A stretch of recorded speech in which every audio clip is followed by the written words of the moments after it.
G'day, May 40 here. Hurricane Hillary is just bearing down. Let's cross here to a live report. Okay, picking it up here in Wilmington, North Carolina, right at the Intracoastal, and we're in one of these bands. So that's Mike Seidel in Wilmington, North Carolina. But as he braces and fights the wind Friday, check out the two guys who seem to walk right by him in the background there with no trouble at all.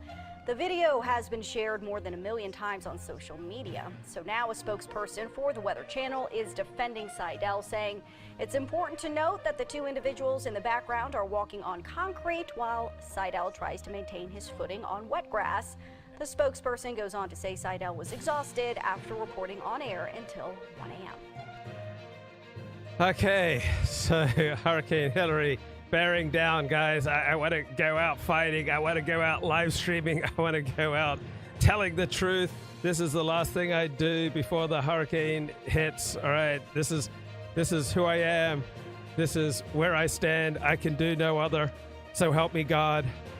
And did you know that America's at the crossroads, guys? America's at the crossroads. Los Angeles is at the crossroads. We are facing down a hurricane, but America's facing down hurricanes of its own. America at the crossroads. Can you imagine a series, Judy Woodruff presents America, stumbling along, doing okay? Wow, that sounds like a compelling series. So the news has an interest in hyping up what it does to feel more important, just like your dentist has an interest in hyping up what he does. Ooh, looks like you've got some major cavities. You'll need a crown and a root canal. That's going to be $8,000. Okay, so dentists probably out of all the professions have the worst quality control.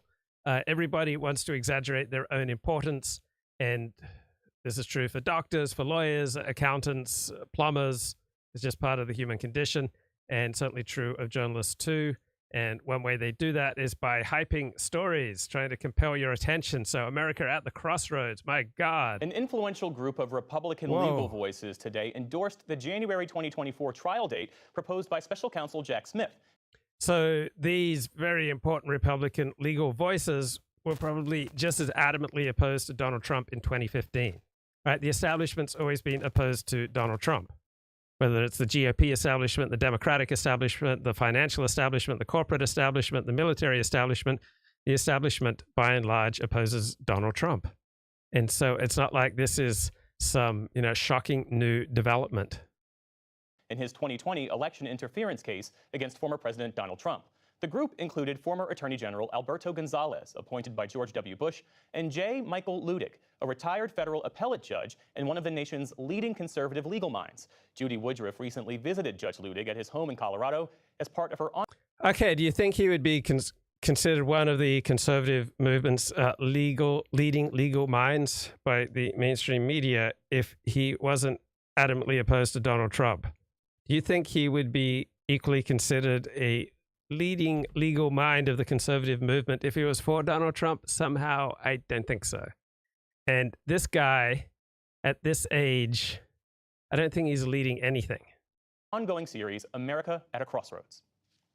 I understood the gravity of this matter, and I understood. So he understands. He understands the gravity. He understands the seriousness. This is a man of deep moral seriousness. All right. He is willing to look evil in its eye. He's willing to confront very painful realities. And this is what makes him special. And this is why you should listen to him. All right. We're all trying to aggrandize ourselves, including me. I'm trying to aggrandize myself by taking down those who aggrandize themselves.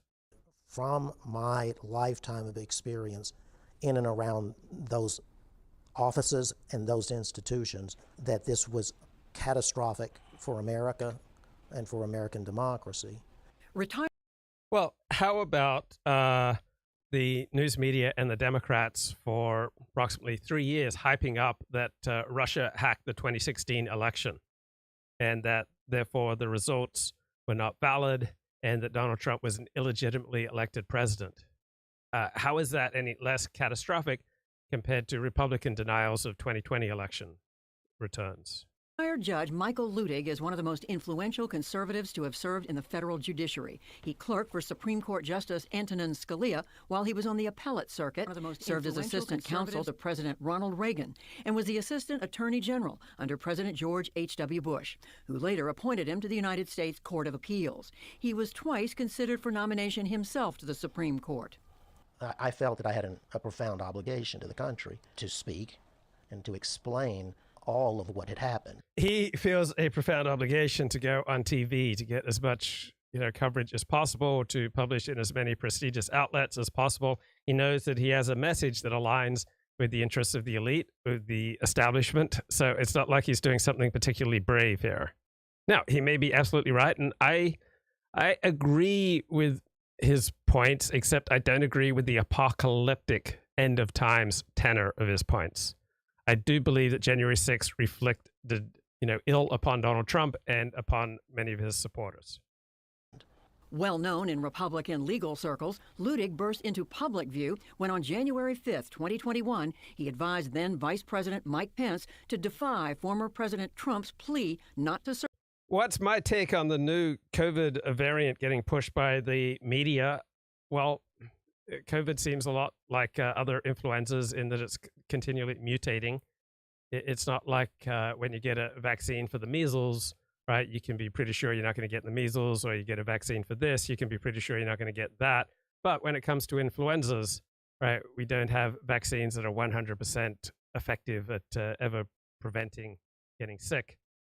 We can reduce the odds of getting sick, and we can reduce the odds of getting seriously sick and getting hospitalized and dying from various influenzas, whether COVID or not.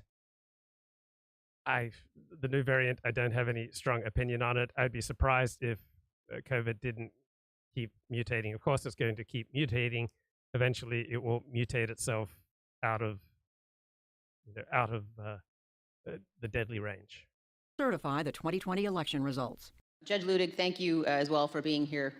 Am I going to get the new COVID booster? Yes, I'll probably get it in something like October, because it seems to provide the most protection for the first 4, 8, 12 weeks after you get the booster. So I'd want the most protection heading into the flu season. With us today, Ludig spoke. So all those people who said that the COVID vaccine was going to kill you, all right, was going to cause irreparable health detriments, doesn't seem to have worked out that way. About it in dramatic testimony more than a year later before the House January 6th committee that was investigating the insurrection. Donald Trump and his allies and supporters are a clear and present danger. Oh, wow, that's dramatic. I feel a thrill going up and down my leg right now. Do I think masks and restrictions are coming back? May very well come back to some parts of the country. I don't think they're going to come back, across all 50 states. What about all the excess death data? Where is that coming from? Yeah, COVID has caused an excess amount of deaths, right? It's the first time that we've had a substantial reduction in life expectancy, or one of only 2 times in the past 80 years. So COVID caused over 1 million Americans to die. The average number of years lost per death, according to one academic study, was 16 years. So yeah, COVID caused a dramatic increase in the number of excess deaths and a dramatic decrease in life expectancy. To American democracy. Challenging Trump so publicly thrust him into the hot lights of American politics, where he... Well, excess deaths among the young. So we do have young people who've died from COVID. We also, I would expect, to have a lot more young people who've died from the massive increase in violence that we've seen since 2020. And I understand that there's been an increase in suicide rates, so that would also account for excess deaths. I think Americans are lonelier than they habitually were, and so that would account in large part for deaths of despair. He's been ever since. We sat down with Judge Ludig at his home in Vail, Colorado, to talk about where the country is in the aftermath of the past 2.5 tumultuous years. So if he didn't say anything, all right, no TV cameras would be coming to visit this guy.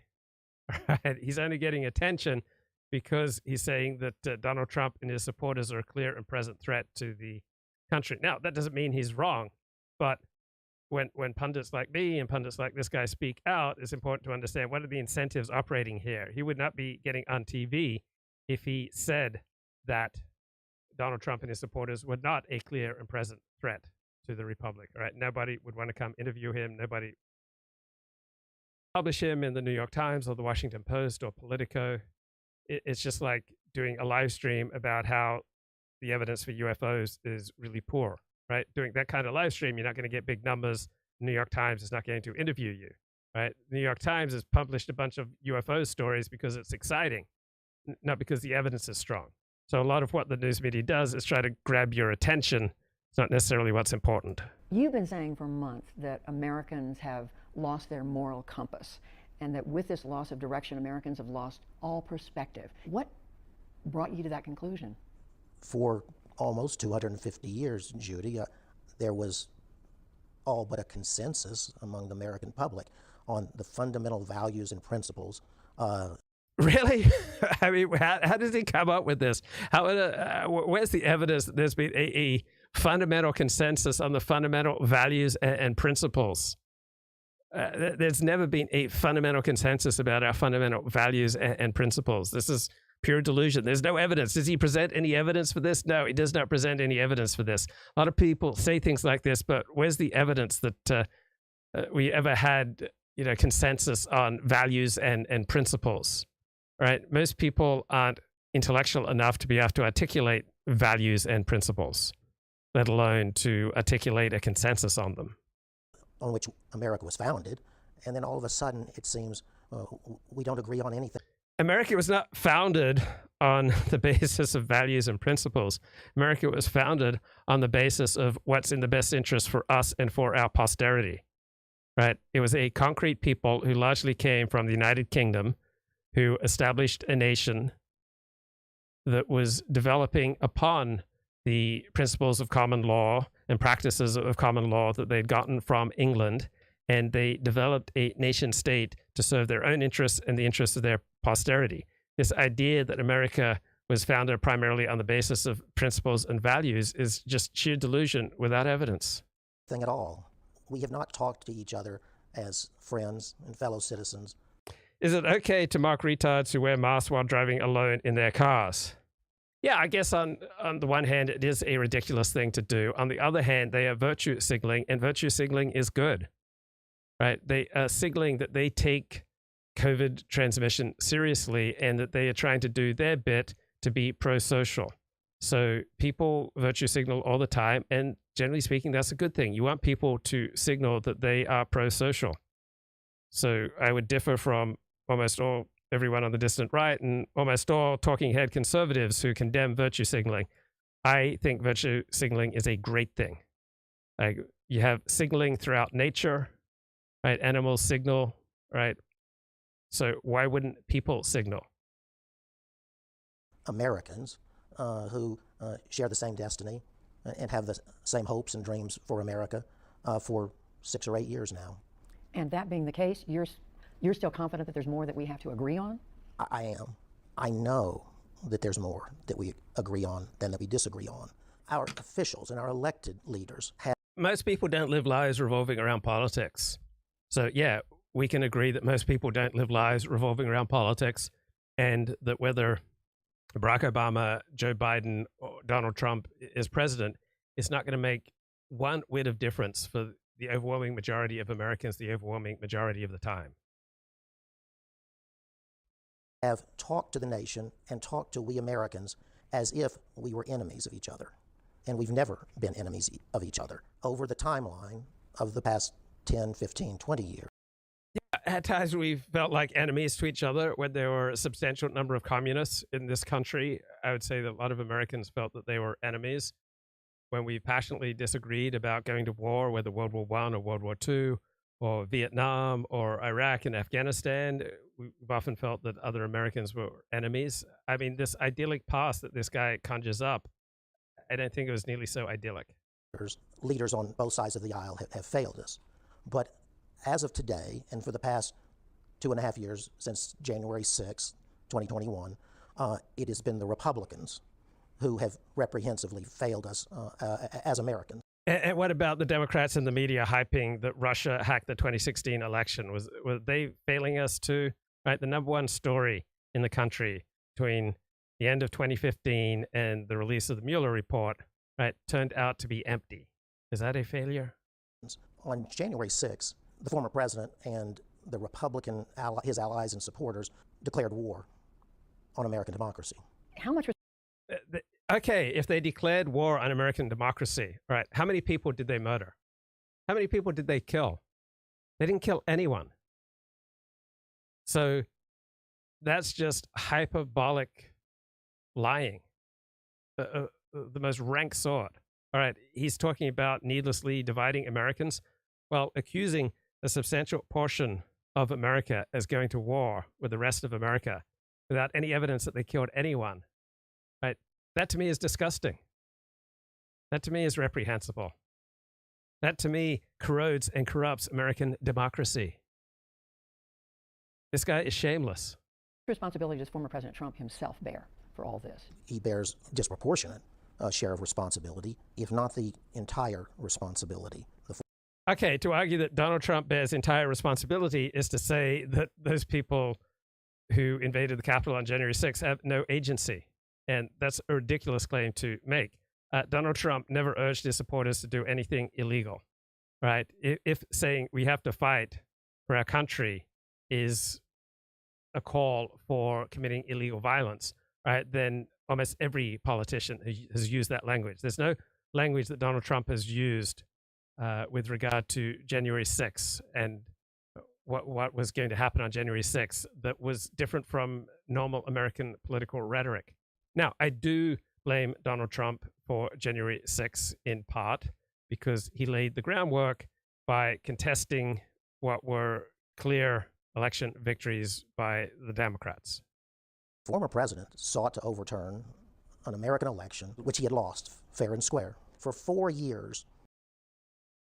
Donald Trump definitely encouraged a gathering on January 6th. He encouraged a protest on January 6th. He never encouraged committing criminal acts, never encouraged going out there and, trashing the American Capitol, right? He hyped it up by saying that the election was stolen. So, yeah, by making the argument the election was stolen, you then remove normal moral constraints from people. So yeah, I can see that argument. I see him morally bearing a large amount of responsibility for January 6th. I don't see him legally bearing a large amount of responsibility for January 6th. So I'm not aware of any of his rhetoric leading up to January 6th and saying that we need to fight for our country. I don't see any of that as different from other political rhetoric. I do blame him for contesting the elections and saying they were stolen. These claims by the former president and his Republican allies have corroded and corrupted. And Ricardo makes a great point. Trump told us they were stealing the election. What followed was a low-intensity version of what should have happened if what he said was true. Yeah, 100% agreement there. American democracy and American elections. Vast, vast numbers of Americans, into the millions, today no longer believe in the elections in the United States of America. And is that any different than the Democrats' reaction to 2016? Right? The Democrats, by and large, thought the 2016 election had been hacked and that the year 2000 election was stolen from them. So this is a pretty common reaction by losers. Carter says the new American Republic will have January 6th as a major holiday. We'll get off work from Christmas through the first week of January. It's going to be great. They no longer believe in the institutions of law and democracy in America. Look, people say things when they're upset. You can't equate the things that people say when they're upset after they've lost a close election with their deepest, most profound, most thoughtful responses. So Republicans were upset over the 2020 election results, and then they'll just get on with life, right? There hasn't been a wave of Republican assassinations and murders as a result of the 2020 election. The very pillars of our foundation. And many of those people have begun even to question the Constitution of the United States. But you're saying the damn. Oh my God, you shouldn't question the Constitution of the United States. I mean, lawyers and judges are questioning the Constitution and interpreting the Constitution all the time. What's wrong with ordinary people questioning this very same document? I mean, do you think the founders of the United States envisaged the day that we would have same-sex marriage as the law of the land? Damage done has been far, far greater than former President Trump, January 6th, and the immediate actions that were taken in that time period. Yes, there's no question. Never again will the world be inspired by America and America's democracy in the way that it. So has the world been inspired by America and its democracy? Well, to the extent that America has been effective and strong, then it's normal and natural to, respect people who are strong. And the United States is still strong. We've got nuclear weapons and the world's most powerful economy. So even though we'll have riots and even though we'll have people who'll occasionally defecate in places where they shouldn't defecate, like the state capitol, all right, the world will still have to respect American power as long as America is powerful. It has been for since our founding almost 250 years ago. The indictment and prosecution of the president doesn't end or even begin to resolve this matter. How much does it matter what the verdict of that trial is? All that matters is that the president will be tried for these grave offenses. Had he not, he would have made a mockery out of the Constitution and the rule of law. But do you worry that whether there's an acquittal or a conviction, what the effect could be? We can expect that if the president were to be acquitted, that he and all of his supporters would claim that that was vindication, that he was right, that the 2020 presidential election was stolen from him. Also, they would claim that this is vindication, that the legal system is being used to try to diminish democracy by removing the ability to vote for Donald Trump from the American people. So most of these indictments against Donald Trump seem to me very weak, and therefore they, with good reason, create great suspicion of our legal processes and legal institutions from Americans who see that their ability to vote for Donald Trump for president is attempting to be dismissed. So people that have good reasons to have greater and greater skepticism of the FBI, of our justice system, when they see the way that these fairly flimsy indictments are being brought against Donald Trump. Were that to be the case, I don't believe that American democracy could be saved, at least in the... He doesn't believe American democracy can be saved. Really? All right. So if Trump gets off from these indictments, this guy, Judge Lustig, doesn't believe that American democracy can be saved, right? That's just strikes me as completely absurd. All right, let's get back to decoding trauma. So trauma has now become the dominant way that many people make sense of their lives. Placing trauma science on the cutting edge of respectable, mainstream psychiatric research. The War on Terror affected a pivot in the type of trauma research that was funded toward the neurobiology of PTSD. This came as a vindication to van der Kolk and gave him a chance to shake off the dead weight of the recovered memory wars. Federal funding was also adopting an increasingly open mind to non-pharmaceutical treatments. Immediately following the 9/11 attacks, van der Kolk and the Trauma Center treated first responders and civilians using eye movement desensitization and reprocessing, in which a patient thinks about a traumatic experience while a clinician guides the patient's eyes back and forth. Though initially skeptical, van der Kolk became an EMDR evangelist. All right, so a lot of this is about how do we get funding? All right, how do we make it kosher for insurance companies and government-funded healthcare to fund us doing the type of therapy that we want to get funding for? So professions fight over prestige, power, and funding. Leading a study funded by the National Institutes of Health comparing EMDR to Prozac for the treatment of PTSD. In 2008, he started the first NIH-funded study on yoga's effectiveness in treating PTSD. He also conducted research on neurofeedback, a therapy that shows patients. Okay, so there's no objective way for testing PTSD.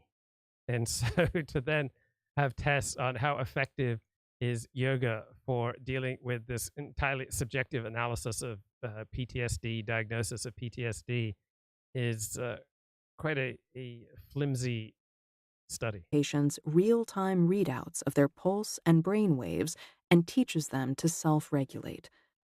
What united this arsenal of somatic therapies was that they targeted the body rather than cognition, like cognitive behavioral therapy, or language, like talk therapy.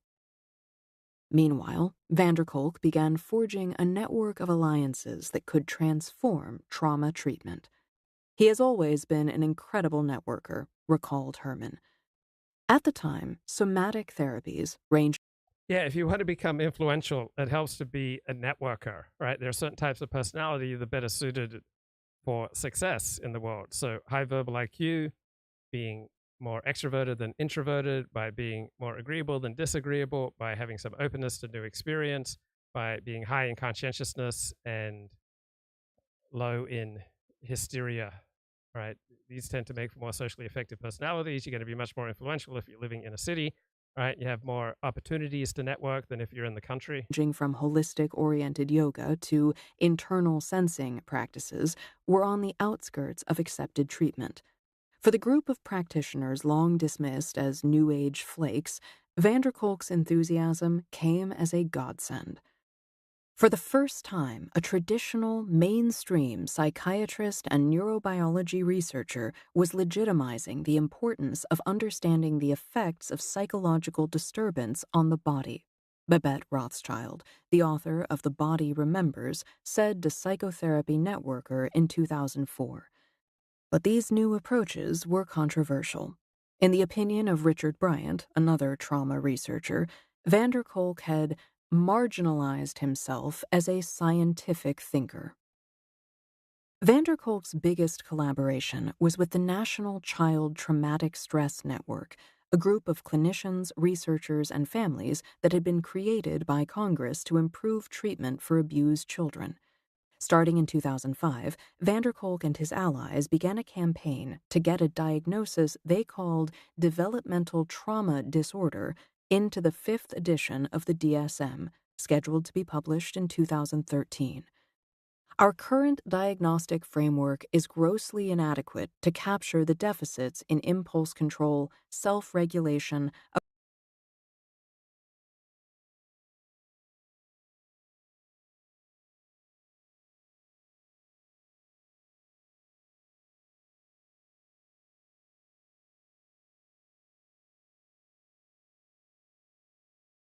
aggression, and concentration in abused and neglected children, wrote van der Kolk in a 2009 Whoops, I was muted. So I'm seeing the first signs of Hurricane Hillary. We've got raindrops outside.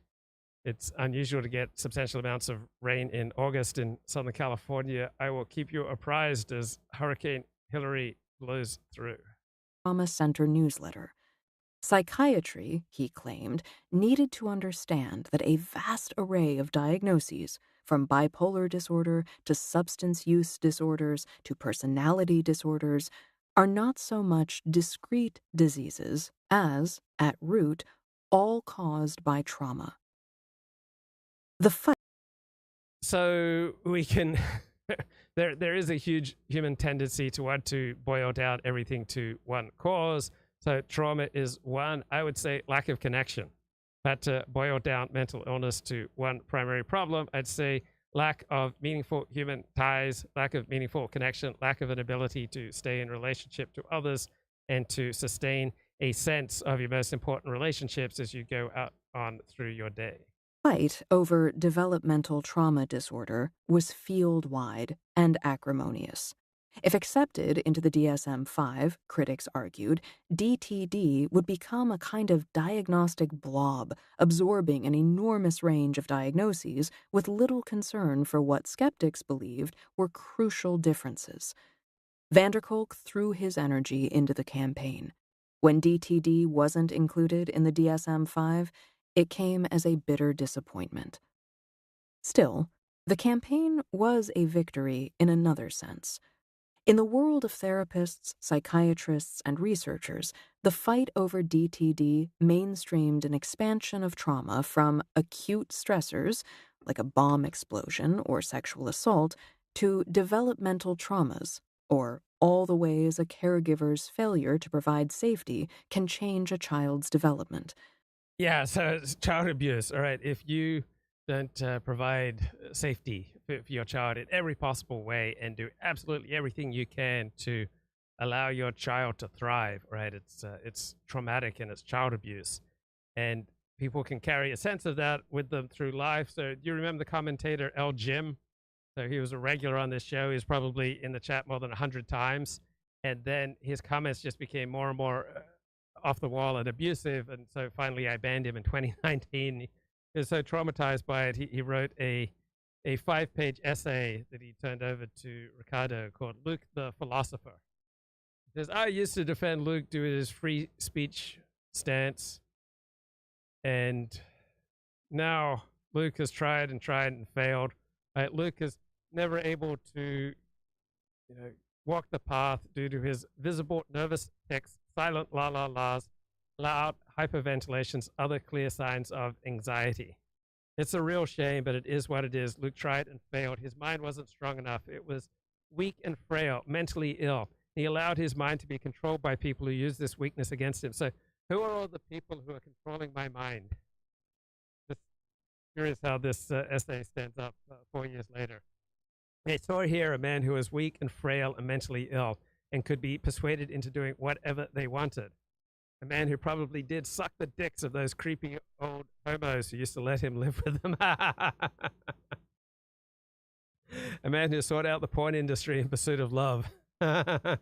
He was an easy target. So who are all these people who have me dancing to their tune? And so his theory is that Kyle was a major father figure for me, and I could not resist Kyle's influence. That Kyle appeals to Luke's psychological scars and flaws, and his deficiencies as a grown man who never truly grew up or learned how to get on with living or to accept life for what it is. But Luke's son Kyle is not quite Luke's father. Luke is the feeble boy who stuck around for the abuse while the sane crowd left. The son, meaning Kyle, has become the father, and the father, meaning me, has become the son. So he doesn't actually have any arguments to make. It's just a 5-page of ranting. I mean, I wish there was an argument. Yeah. Loving the Brundle show. In the ideal world, I'd have the real stars of the Lucosphere: Brundle, Babs, Eki, KMG, Dennis, Dale, Matt Vey, Claire, Jay, Ash, Duvid, Otto, Paul, Halsey, and Jen sit down and talk amongst themselves. Figure out, wouldn't it be worth joining forces and creating panels like the good old days? But you know why people don't do that? One, those of us in the distant sphere have difficulty sustaining relationships. Two, many people in this list have better things to do with their lives than going on live streams. All right? I do shows when I feel like it's in my self-interest to do a show. I haven't done a show for 6 days because I just didn't feel like it. For many people, it's simply not in their interest to go on and provide entertainment for people. I always felt that Brundle and Dennis were the more poignant male voices. Out with the old, in with the new. Luke was never indispensable. He's just a quirky, point and laughable guy with a YouTube account. Managed to attract a few interesting people that snowballed into attracting more interesting people. But as an intellectual, he is wholly lukewarm. And his shortcomings eventually pushed all the interesting people away and himself further down the path of his destiny, becoming the next Andy Warski. What drove all the interesting people away were their own self-interest, and then, yeah, maybe some of my own foibles had something to do with it. But who has managed to sustain a panel, a group show on the distant right? It's not easy to do. The connective tissue here between big T trauma, acute, and little t trauma, chronic, developmental, was attachment theory, a framework developed by John Bowlby, a researcher who had influenced Kolk during the Harvard Trauma Study Group years. Scientifically, the expansion was sound, but there were unintended effects.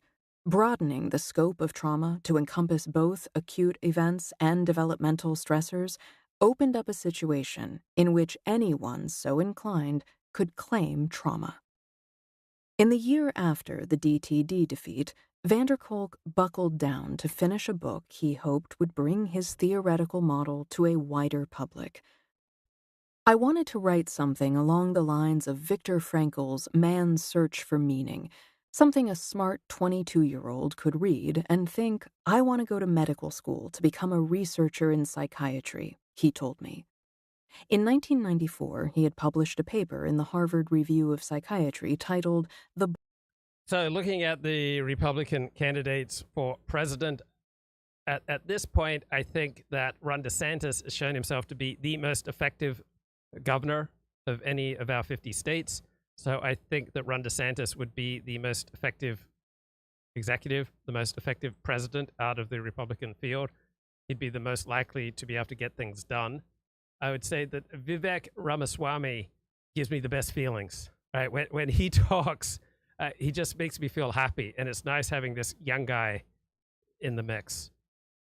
So I'd be absolutely fine with Donald J. Trump as the Republican nominee. I neither support nor oppose him as compared to, say, Vivek Ramaswamy or Ron DeSantis. Body keeps the score. It was his first stab at the unified theoretical model that traumatologists had long craved, containing all the pieces that would compose his 2014 book. Trauma, the paper argued, is stored as changes in the body's biological stress response, and the stress hormones... Is Vivek an empty suit? No. I mean, really, he would be more empty than Donald Trump.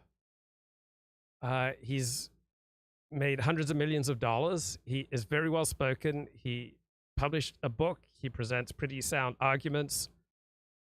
I don't know any basis for believing that he'd be more of an empty suit than Donald Trump. Donald Trump is simply not very good at running things.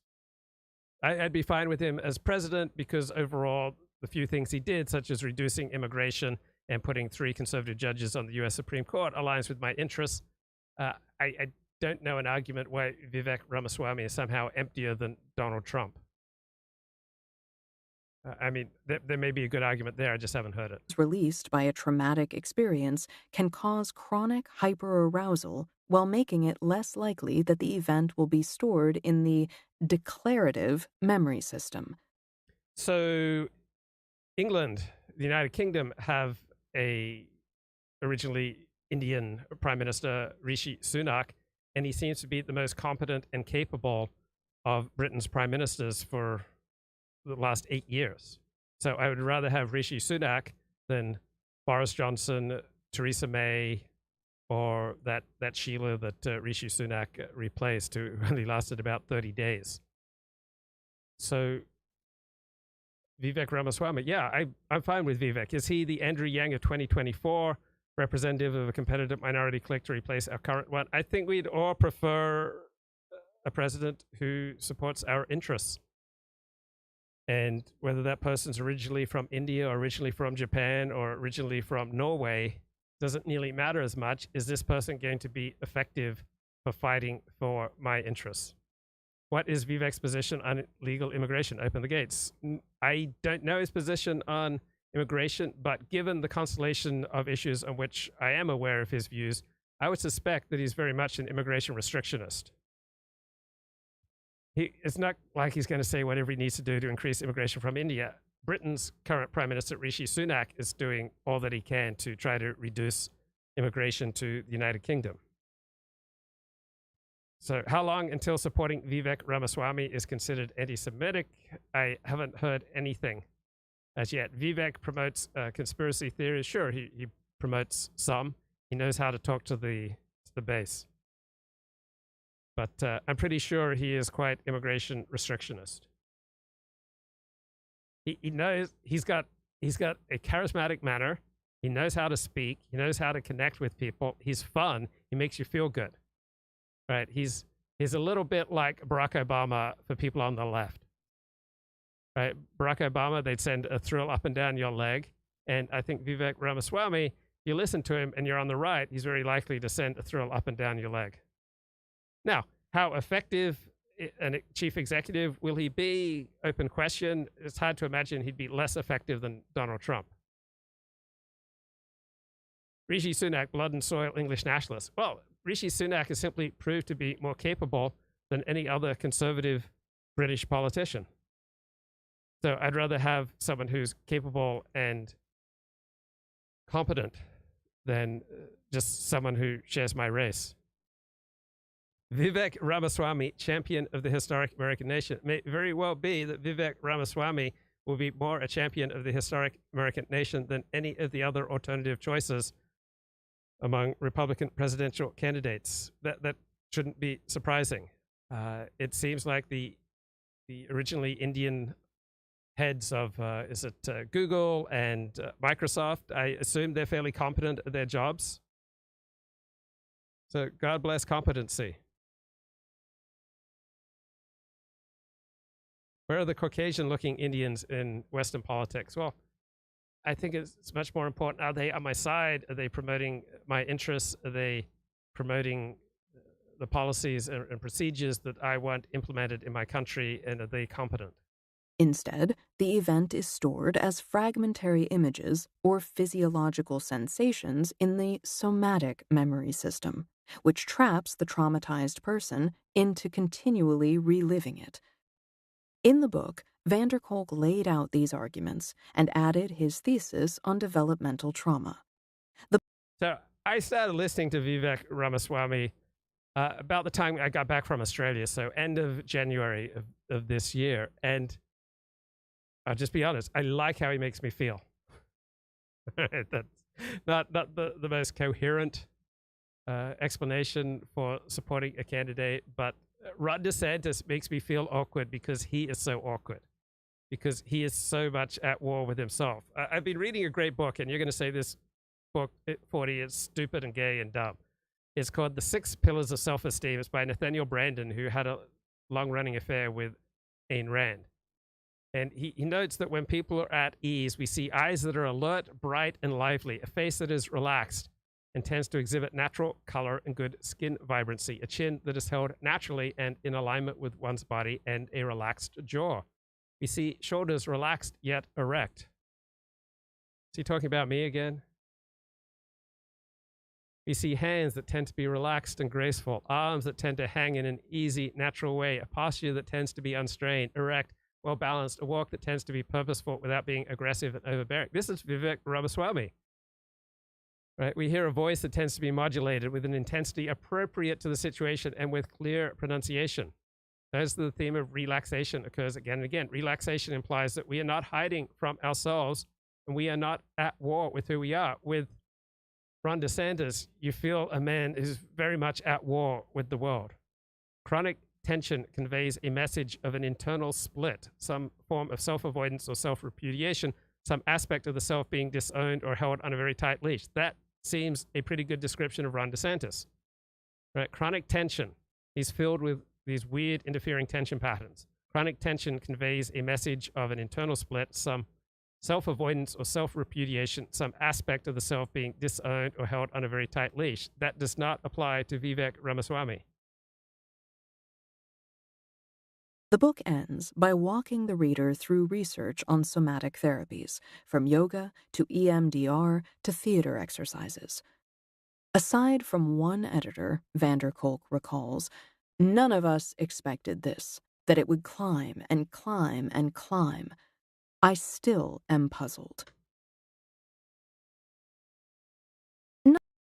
Okay, Ricardo says blacks lack agency in American politics. They're a tool for other groups. I would say that blacks have done very well for themselves in American politics in pursuing what they see as their own group interest. So I do not see them as lacking agency, and I do not see them as primarily operating as tools for the Jews or for other groups. I think they've been very capable at advancing what they see as their in-group interest. Not that it's so mysterious why trauma for so many. Sooner or later, there will come a time when your system of half measures fails you, when you will want to know what it all adds up to so you can finally get to the bottom of what's wrong with you. That's good, when you finally admit that your system of half measures has failed you. So we tend to go through life with just, a moderate amount of integrity, right? If we exhibited less integrity, we couldn't live with ourselves. But if we exhibited more integrity, it would require some painful sacrifices that we don't want to make.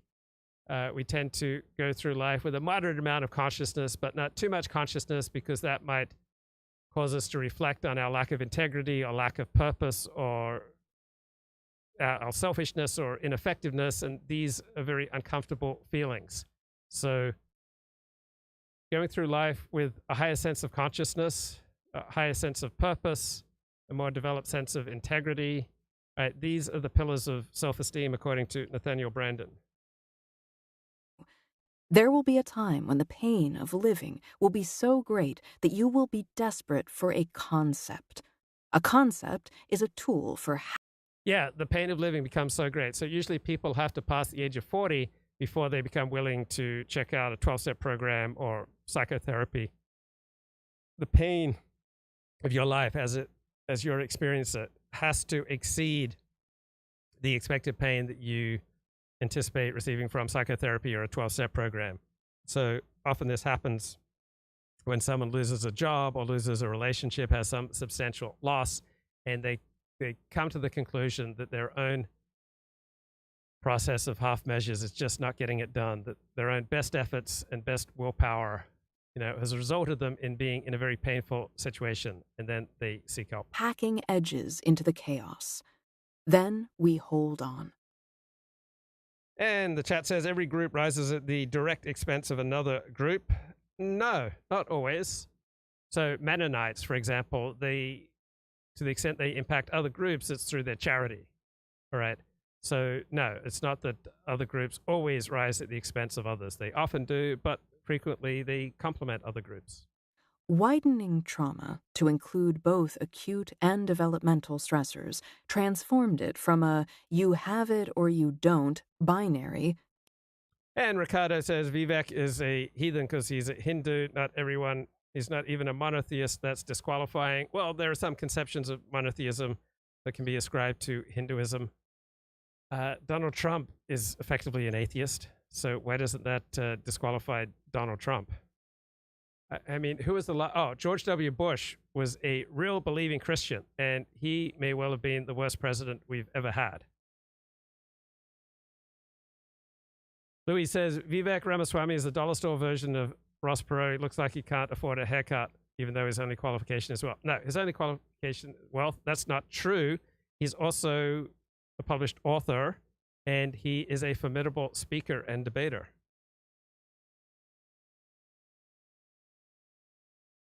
Into a spectrum.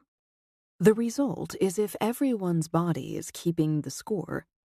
So people are mocking me in my real life when I say that I love Vivek Ramaswamy. And they say, come on, he's not white. And I say, I don't see race, guys. I just think that of all the Republican presidential candidates, he just makes me feel the best. And I can't lie, I can't deny how I feel and react to him. But yeah, people in my private life are shocked that Vivek is the one who I'm cranking on. What that score actually adds up to starts to get less clear. Decades of research and millions of dollars later, the heft of neuroscientific findings remains descriptive. Okay, Ricardo, my question, if Vivek not being a monotheist is disqualifying, why isn't Donald Trump's effective atheism disqualifying? Of fMRI imaging studies have shown that traumatized brains tend to activate in certain patterns, for example, with a hyperactive amygdala.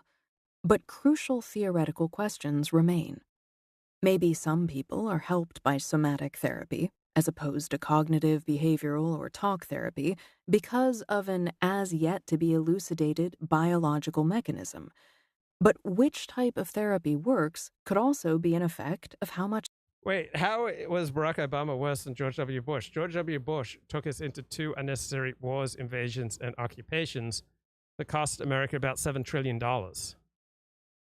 Okay, so I believe the cost of Obamacare over 10 years is approximately $2 trillion.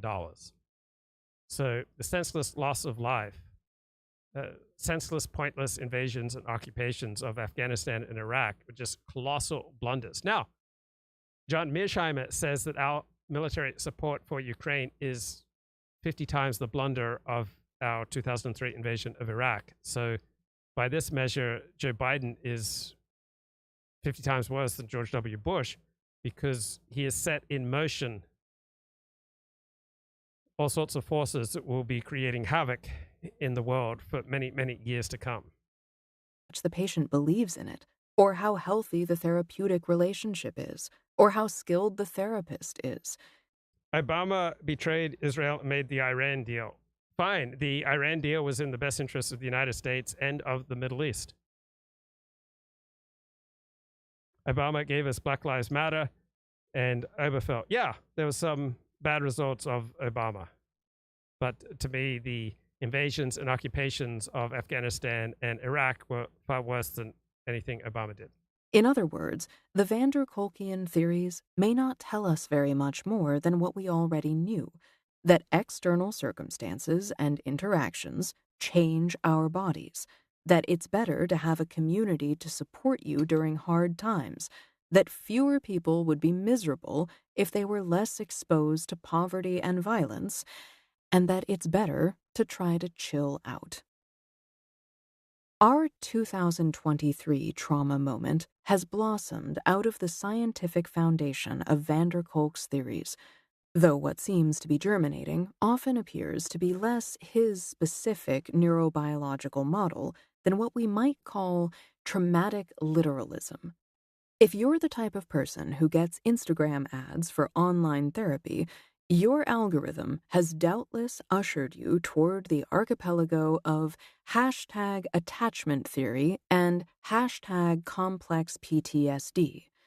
So, in terms of evidence, all right, many people have endured great trauma and gone on to highly productive lives. So there doesn't seem to be much correlation between the trauma that people have endured and the quality of life they go on to make. There, you can learn how growing up in a dysfunctional family can quite literally deform your nervous system, as often through invisible traumas like parentification as through outright abuse or neglect. These ideas, leaping off the scientific legitimacy of van der Kolk's work. And Ricardo makes a good point. The Uniparty gave us those wars in Afghanistan and Iraq. They were bipartisan, but they were bipartisan because the Democrats remembered being burned by their opposition to the 1991 Gulf War. We'd had a different president who wasn't eager to invade Iraq, it wouldn't have happened, right? Without George W. Bush, there would have been no 2003 invasion of Iraq. If pretty much anyone else had been president, there would have been no 2003 invasion of Iraq because there was no connection between Iraq and the 9/11 attacks. There may well have been an invasion and occupation of Afghanistan, which was not nearly the disaster that invading and occupying Iraq was for the United States. Posit a ubiquity of trauma that seems to leave hardly anyone in the non-traumatized category. But the appeal of traumatic literalism is not so much its scientific rigor as its scientific sheen, which... And Ricardo says Ramaswamy's talking points are 100% focus grouped. He's playing a lane. Well, I assume he's acting in his best interests. No chance that Ramaswamy happens to hold the package of ideas he promotes. Nothing in Ramaswamy's background would point to him being in lockstep with MAGA. Well, what matters is how he acts, and he sees that his support is from the MAGA crowd. So if you get applause and support and money and status and prestige and people going, yay, yay, yay, Vivek Ramaswamy, yay, yay, yay, all right, you are very likely to want to keep on pleasing them. So even if everything you said is true, that's not any indication that he would be less effective a president of the United States than Donald Trump. I mean, Donald Trump is about as big a nihilist as ever occupied the office of presidency that I can think of off the top of my head. And so I don't believe that Vivek Ramaswamy is more of a nihilist than Donald Trump. And back to the chat. Ramaswamy's only positive role could be as a more articulate sidekick to Donald Trump, possibly. Saw Ramaswamy's spiel on Tucker focus group to help him target the lowest common denominator of conspiracy believers. Vivek, says Ricardo, is sharing all the danger signs of the personality, audience capture, but sometimes you want audience capture in your president, all right? You want your president to be loyal to your group's interests. And so if Vivek Ramaswamy has been captured by your group and your group's interests, why would you not be thrilled about that? Right? Audience capture may not be good for the individual at times, but is frequently good for the audience. Which seems to promise objective, graspable solutions to our defining political crises. For the past 3 decades, liberals have insisted that the institutions of American power, while flawed, were in essentially good shape. So I haven't done any deep dive into Vivek Ramaswamy. So the extent of my knowledge about him is a critical New Yorker article, long, in-depth New Yorker profile, which came out, I think, at the end of 2022 and seemed to signal that he was no challenge to be Republican presidential material. But he has climbed and climbed and climbed since then. I have not read any articles about him since then. So I've only read one lengthy New Yorker profile, and then occasionally I'll hear, a bit here and a bit there. So I'm operating off very superficial knowledge. Play the Tucker interview of Vivek. Okay, I'll cue it up. Thanks. Those for whom the status quo wasn't working out were welcome to jockey for inclusion by claiming identity-related injury. For a liberal politics of inclusion founded on claims of injury, what could be more useful than a way to turn that injury into biological trauma, something objective, observable, and measurable in the brain? In their focus on narrative, Okay, let's decode Vivek Ramaswamy. Here he is talking to Tucker. Absolutely lied to us. The 9/11 Commission lied. The FBI lied. There's a federal case of victims on 9/11 that want accountability. I don't think they would have come for me if this was false. What do we know about Hunter Biden's dealings? What do we know about the truth of what happened on January 6th? What do we know about that Nashville shooter manifesto? Yes, we can handle the truth. Just give me the hard truth. It feels like we're on the cusp of chaos. Oh, there's something going on. I mean, I think we're like in a 1776 moment in this country. We are driving Russia further into China's arms as we arm Ukraine, further strengthening what I see as the single greatest military threat. We are dependent on a tiny... Okay, so the most important international issue of our time is Ukraine. I am all for removing financial and military support for Ukraine, and Vivek Ramaswamy, to the best of my knowledge, is better than anyone on Ukraine. He's saying that our military and financial support for Ukraine is a payoff on the bribe that Ukraine gave to Hunter and Joe Biden, which is pretty funny. Tiny island nation off the southeast coast of China for our entire modern way of life. I will not send our sons and daughters to die over somebody else's nationalistic dispute. End the Ukraine war, reduce our economic dependence on China, weaken the Russia-China alliance. I'm not sure what is controversial Okay, I agree with everything he said in the last 15 seconds. about any of that. Is there a dumber group than the foreign policy Republicans? Where are we now? There's a deeper I agree with Tucker Carlson there. void and vacuum that we have to fill with an affirmative alternative vision of our own. And that takes courage. The first Republican debate of the season is less than a week away. It's next Wednesday in Milwaukee. We have no idea what's going to happen there, of course. But one prediction we can confidently make is that a man called Vivek Ramaswamy is likely to make an impression, a political outsider with a complicated name who is unaccountably rising in the polls. Who is this guy? Is he a BS artist? Is he for real? Yeah, without any analysis, without anything rationally going on in my head, I just like this guy. I get excited about this guy. I haven't talked about that yet because I'm a little embarrassed and because I have no factual, rational, cognitive basis for this. I just hear this guy. It's like I went to see the movie Flashdance when it first came out. And I love the movie Flashdance. I came out, this is going to be a hit. It just makes me feel something. I know the critics say Cocaine Bear is a crummy movie, and I haven't seen it yet, but it sounds hilarious. I want to see Cocaine Bear, and I want to see Vivek Ramaswamy as president of the United States. Is that so wrong? Am I a bad man for wanting to see Cocaine Bear and President Vivek Ramaswamy? We just sat down with him for an hour and found him one of the best versed voices in policy we talked to in a long time. That was a surprise. This is a conversation worth watching. Here it is.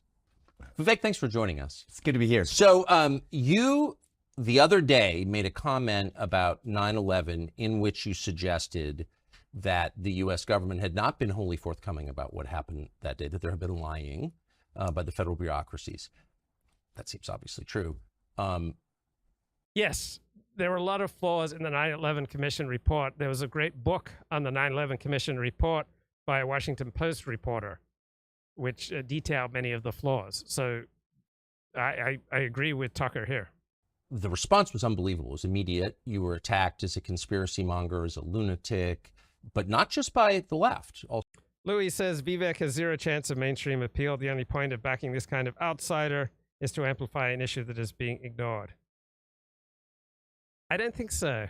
I think this guy is quite likable and compelling. Also by the goons at the Wall Street Journal editorial page, wrote a whole piece about how you disqualified yourself by even asking that question. What were you saying, and why was the reaction as fierce as it was, do you think? It was fascinating, Tucker. I've had many of these moments in the campaign where they said, this is the campaign ender. This is over. He just blew it. This is one of them. So this is like the fourth or fifth of them.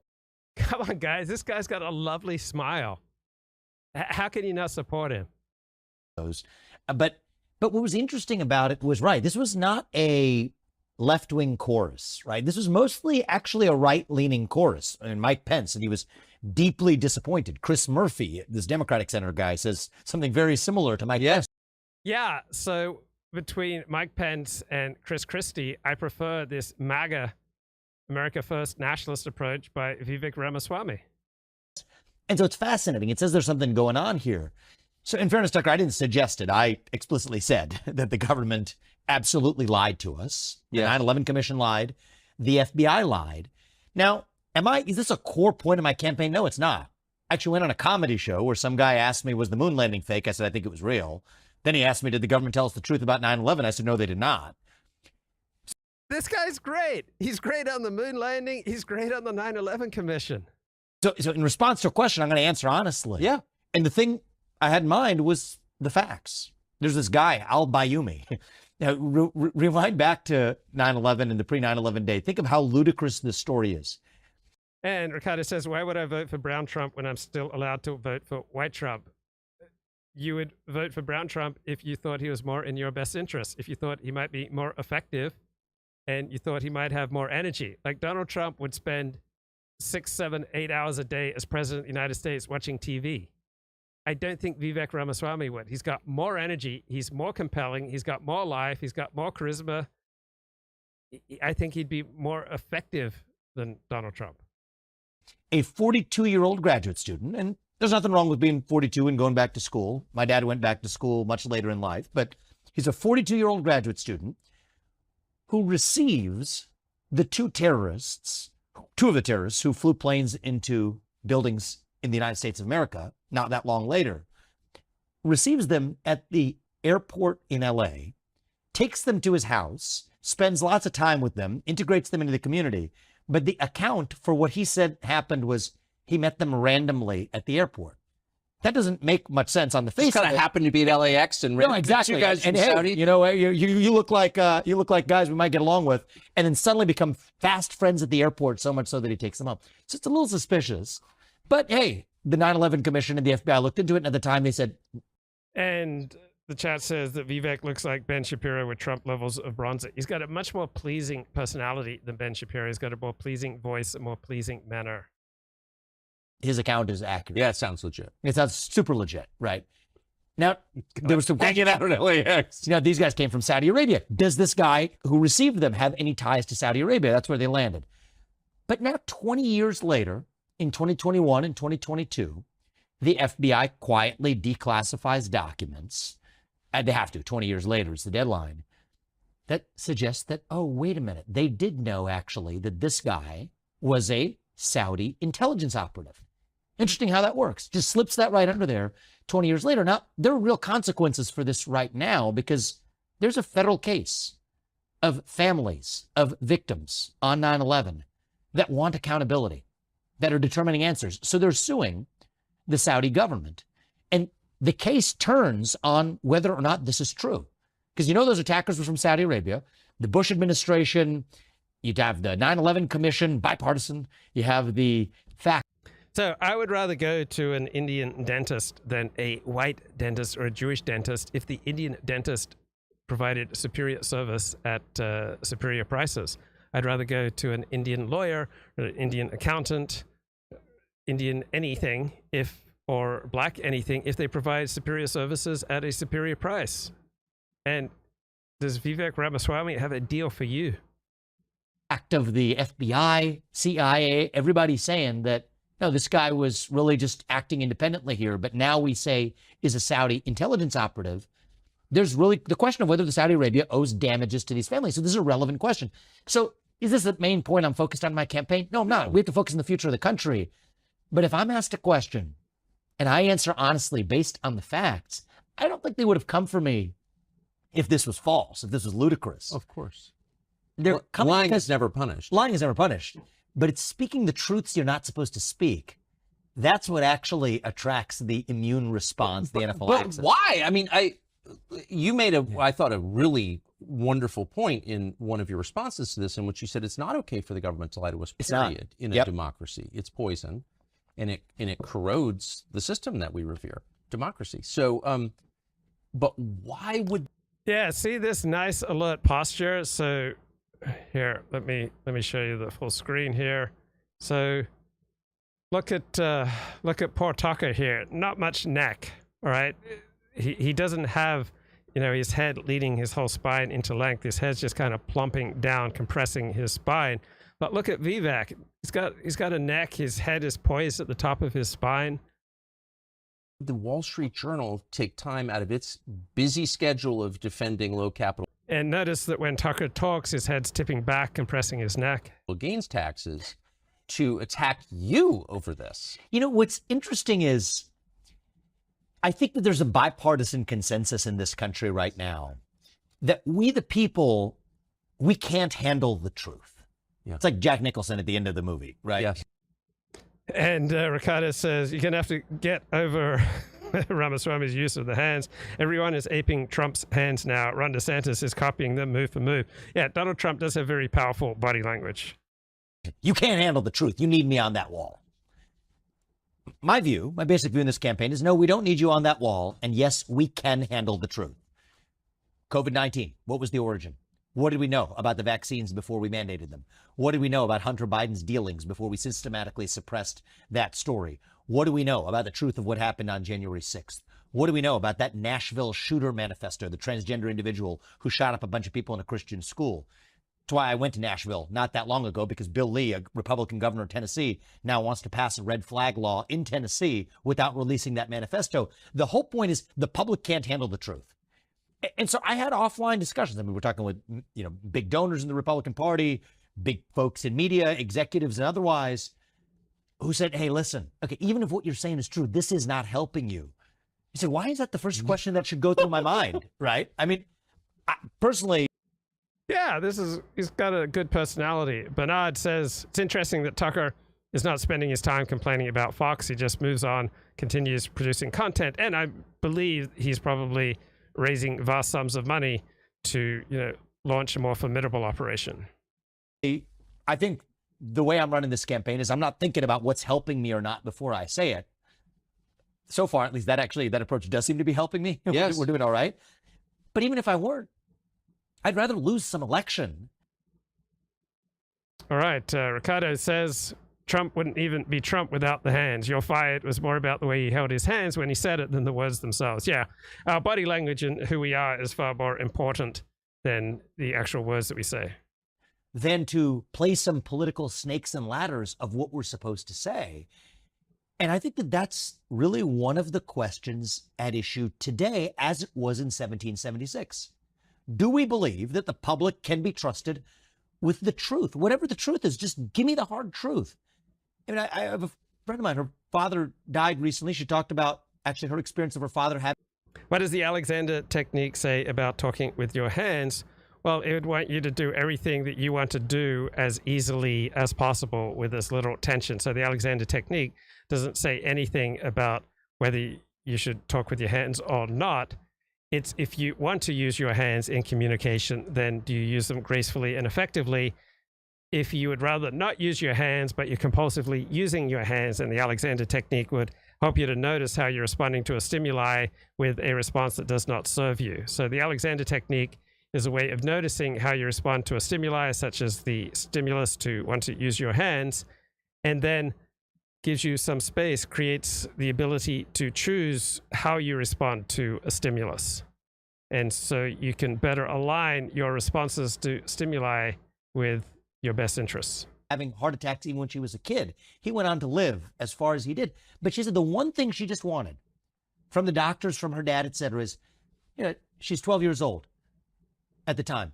I can handle the truth. Just are Vivek's hands graceful? They're okay.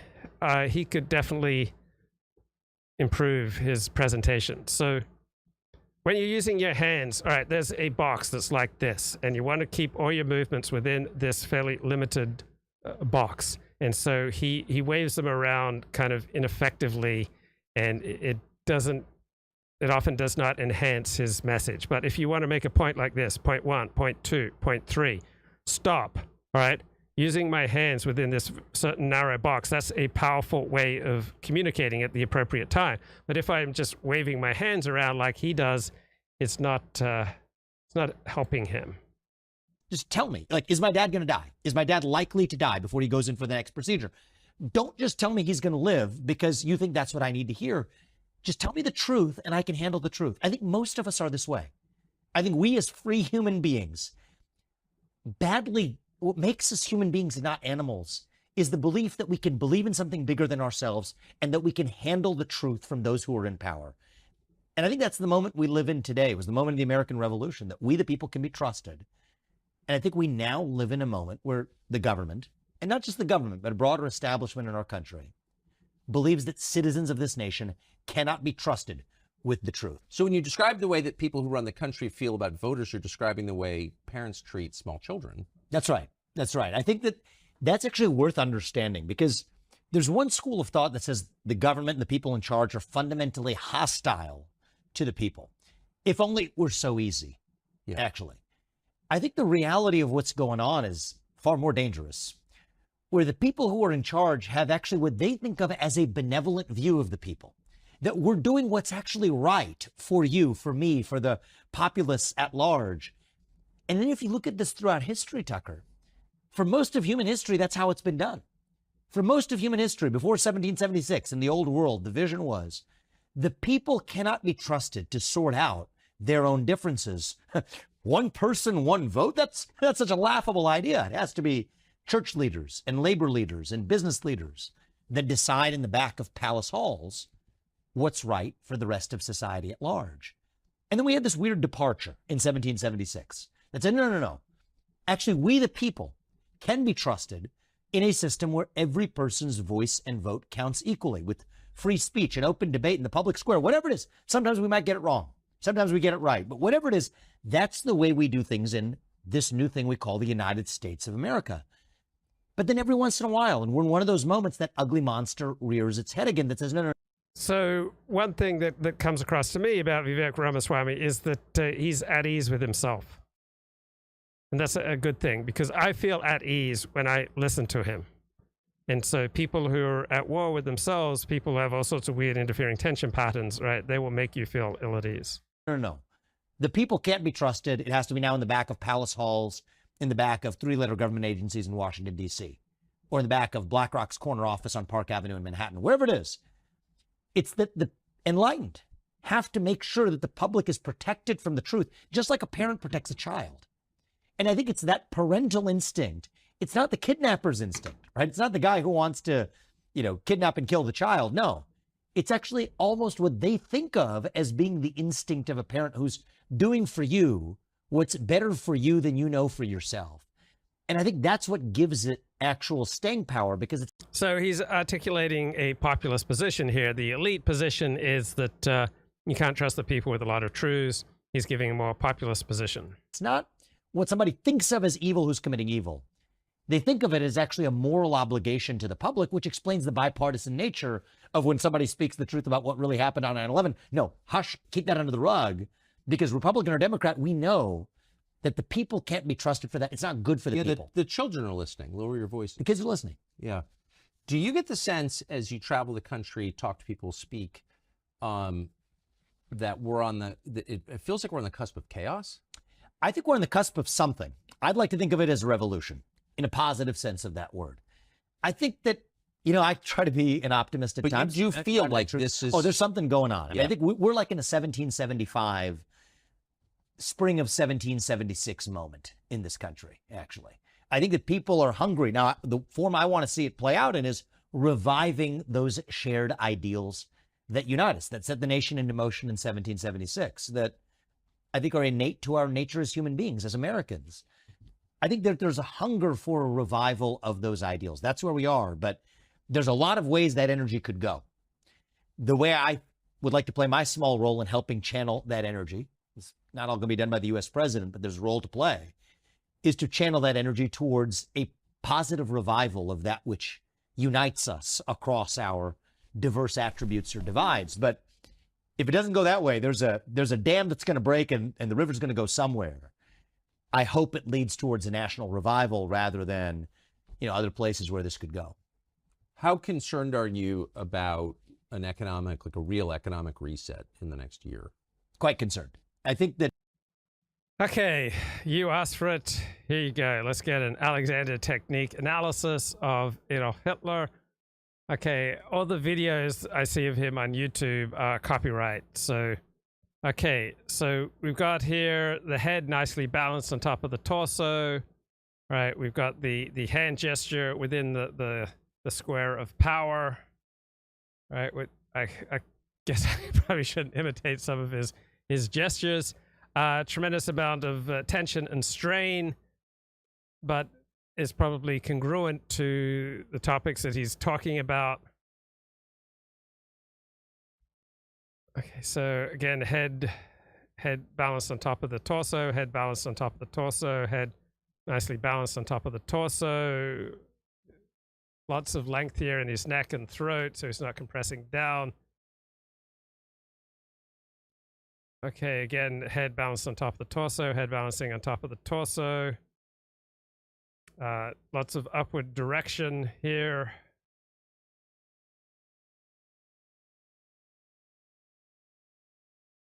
So I don't see the head tipping back, compressing the spine.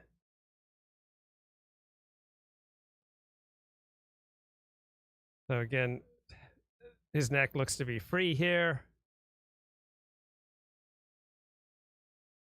Got wearing those big collars probably adds an incentive for some length in his neck. Okay, so again, the head's not tipping back too much here, compressing his spine. He must have had fairly good use that he was able to effortlessly speak for such vast periods of time. So in these pictures, he seems to have pretty good use of himself. He's not tipping his head back, compressing his spine.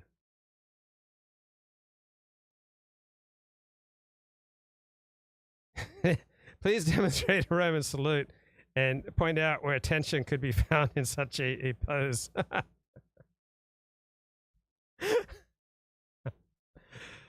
Okay, so what you want to do is you want to have length in your shoulders. So when you're raising your arm up, right? Many people there'll be some tension and compressing, but you don't have to tense and compress your shoulders when you raise your hand up. So I'm using my left hand deliberately so I don't get into any trouble here. But okay, let's say that you're pledging to tell the truth, the whole truth, and nothing but the truth, right? This is an American pledge, right? Very American what I'm doing now. There's no need to compress in the shoulder. You raise your right hand, I solemnly swear to tell the truth, the whole truth, and nothing but the truth. Or if you're an observant Jew, you say, I affirm that I will tell the truth, the whole truth. And you want nice, width here. You don't want your shoulder compressing into your neck. You want it maintained. So many people, when they start to raise their hand to swear to tell the truth, all right, they start tightening and compressing. So you want as much freedom here in the head, neck, back, shoulder relationship.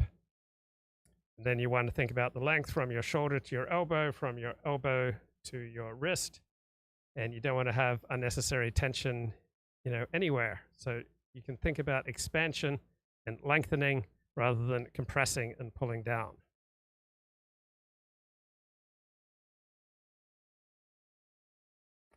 He looks like he's standing in constant tension. Well, at least his head is balanced on top of his torso. When he's speaking about very tense themes. So it would not be congruent with the subjects he's talking about if he's just completely at ease and self-deprecating. That 2024 is going to be a year where it's not going to take a lot of guts for me to make this prediction, because I'll tell you why it's easy to make. We're on the cusp of a major economic downturn next year. We live under conditions of a deeply inverted yield curve. I mean, these are topics that may put people to sleep, and so we don't have to Can you explain get what into means? it. Yeah, I mean, it's basically you would expect in the long run, right? Long run interest rates on long run bonds are higher compared to interest rates on short run bonds, because there would be higher risk of being repaid back. That's how things are supposed to work. There are a wide range of factors that can occasionally cause that to tilt in the other direction. We're in one of those conditions right now, where the interest rates on short-term bonds are significantly higher than they are on long-run bonds. And every time that's happened in the last 40 years, that has predicted a recession that followed in the year or so that came later. And there's lots of complicated reasons for why, and economists can debate it. But what's not debatable is that that's exactly what happens. That's where we are now, which is why we're, I think, in the calm before the storm. Biden will put up low unemployment numbers. Well, that misses the point that we have a deeper structural deficiency, where our real problem is there are twice as many jobs open as there are people looking for work. Right. That's the actual deeper structural failure as it relates to the labor market. People have stopped looking for work. People have stopped looking for work. Absolutely. I mean, people are being paid more, or have been habituated more to staying at home than to go to work. People also don't have the skill sets required to actually show up to work, because they have four-year college degrees that were subsidized by the U.S. Department of Education, without actually having the skill sets that many employers badly need in order to grow their business, whether it's a big business or a small one. Okay, I want to finish off this New York Magazine profile on decoding trauma. We've just got 8 minutes left. That is, on recovering and integrating declarative memories. The battle lines of the 80s and 90s trauma culture wars were staked out along clear lines. If you were a feminist or an anti-war activist, you invoked trauma. If you were a conservative, you didn't. But today's literalization of trauma is politically promiscuous. In fact, rather than treating trauma as an ideological weapon of the left, now the right wants in on it too. Take the 2016 memoir Hillbilly Elegy by New Right icon J.D. Vance, which invokes the neurobiological impact of the chronic stress he endured in Appalachian poverty to show how rural white voters have been abandoned by liberal elites. Take the lamentations about atrophying manhood and falling sperm counts. Call it what you want, but the core idea is always shaped like trauma. Once we were whole, but now we're not. Now we suffer from a sickness we struggle to... Guys, it's raining here. Hurricane Hillary is on its way. Please keep me in your thoughts and prayers. ...grasp or name. Yet this wound provides our new identity. At once the thing that gives us the right to speak, and the only thing we have left to say when we do. Underwritten by its literalism, our trauma is the guarantor of what we believe we are owed. In this sense, Bernard says, when I think of icon, J.D. Vance is who immediately comes to mind. Kolk's ascent has landed him squarely back in the problem that defined his position in the memory wars. If he were to disavow the excesses of how his work is being popularized in order to preserve its scientific bona fides, it would mean taming its viral uptake. Still, during the retreat in the Berkshires, it wasn't always clear how van der Kolk's neurobiological model connects to some of the interventions he champions. Take psychodrama, a treatment in his arsenal that literally restages scenes of family trauma. Groups of patients role-play family members, while the patient stands up for themselves in the way they wished they could have done at the time. The justification for psychodrama is the idea that restaging the trauma is a somatic treatment, as opposed to talk therapy. But for all of van der Kolk's genuinely innovative neurobiological work, does it really follow that defending yourself against someone pretending to be your parent is any more biologically based than talk therapy? The core mechanism of talk therapy, after all, is learning to notice when you are reacting to the therapist as if they were your parent. This, too, is a process that changes the brain. So, Alexander technique is great for helping you to redirect your reactions, right? Reacting to your parent. So I went through much of my life just hating anyone who reminded me of my father. So that got me into trouble with all sorts of people in positions of power, such as rabbis and employers. Brain. In November 2017, the acting head of the trauma center, Joseph Spinazzola, resigned. The next month, the head of the center's parent organization, the Justice Resource Initiative, sent a staff-wide email with JRI and #MeToo in the subject line, communicating that he had terminated Spinazzola for sexual harassment. Soon, van der Kolk was fired too.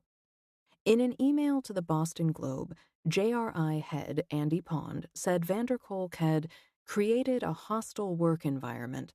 His behavior could be characterized as bullying and making employees feel denigrated and uncomfortable. Online, fans of The Body Keeps the Score fretted that the person who had given them a language for their trauma might be inflicting trauma himself. As one wrote on Reddit, "It feels like a hiccup in my recovery. I feel like I have trusted someone who turned out to be another abuser." According to van der Kolk, he had left the trauma center in the hands of Spinazzola, a trusted mentee, during the years in which he was toiling to finish his book. Spinazzola began to harass female colleagues, van der Kolk said, but he hadn't known about it. He just wasn't around. He denied ever bullying trauma center employees. Rather, he said, the senior staff had quit with him and reassembled into several new organizations, including the Trauma Research Foundation. JRI declined to comment on the situation. At the retreat, I asked van der Kolk if he finds it notable that his firing was justified using therapy speak, the trauma creep that The Body Keeps the Score is sometimes accused of having facilitated. "I'm a clinician," he said. "I'm not really interested in these kinds of sociological or political questions." When I pressed, he got annoyed. "This stuff about cancel culture or people saying they're traumatized for any little thing, that's not what my book is about. If people happen to use it for that, that's their problem, but leave me out of it." As in the debacle of the memory wars, he is adamant that he not be held responsible for whether or how his work is being misused. Throughout the week-long retreat, it sometimes seemed as if no event was too geopolitically vast or historically complex to be apprehended through trauma. On the first night, van der Kolk's staff gathered with him in his suite.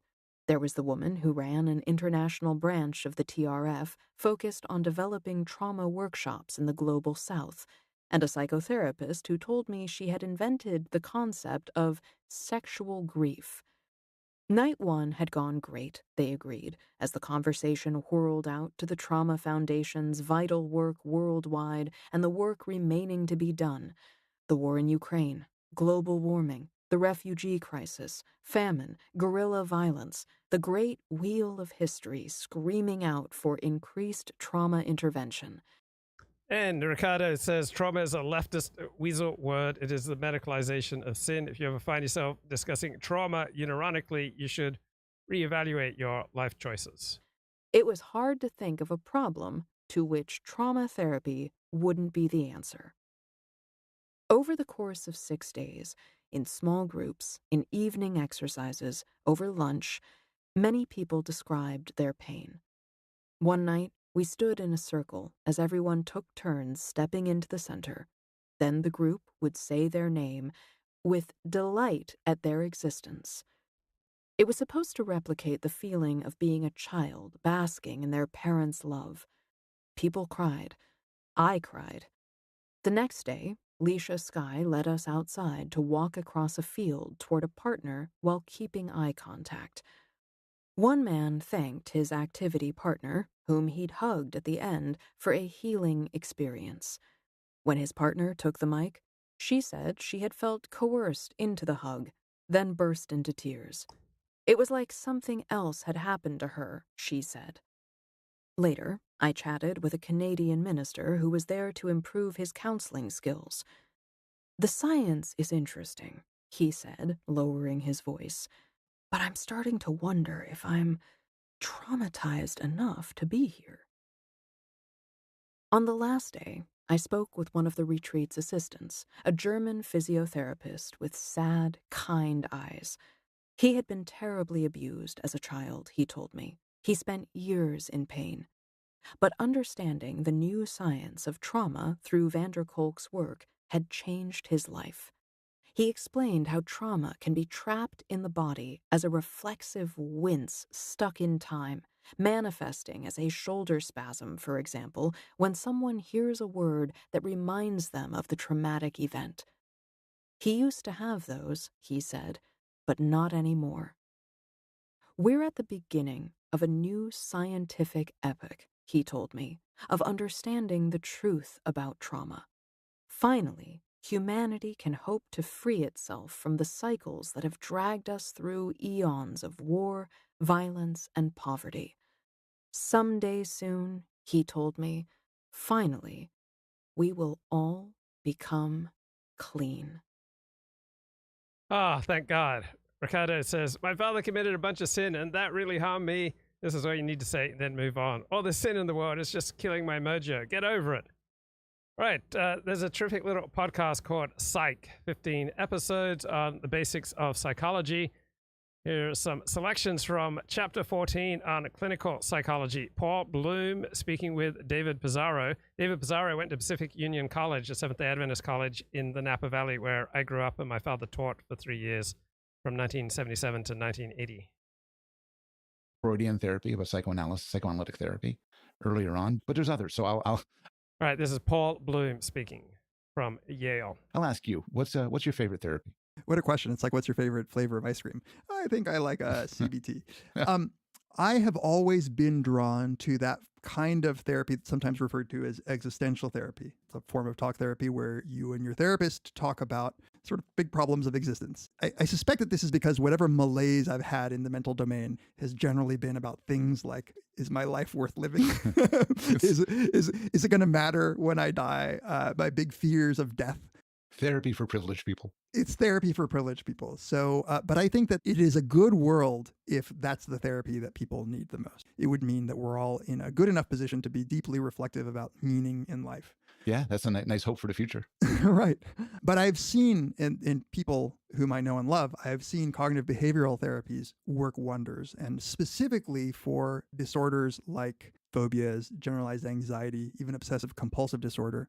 So I did cognitive behavioral therapy. That is so much work. That is just challenging and hard work. All right. There's not a lot of just, sharing your feelings and your trauma. the kinds of therapies that attack that anxiety category, cognitive behavioral therapy really seems to have good outcomes for a lot of those patients. Yep. My favorite therapy to watch in movies and TV and to think about is Freudian therapy, because you get into these dreams and these complex... Sopranos.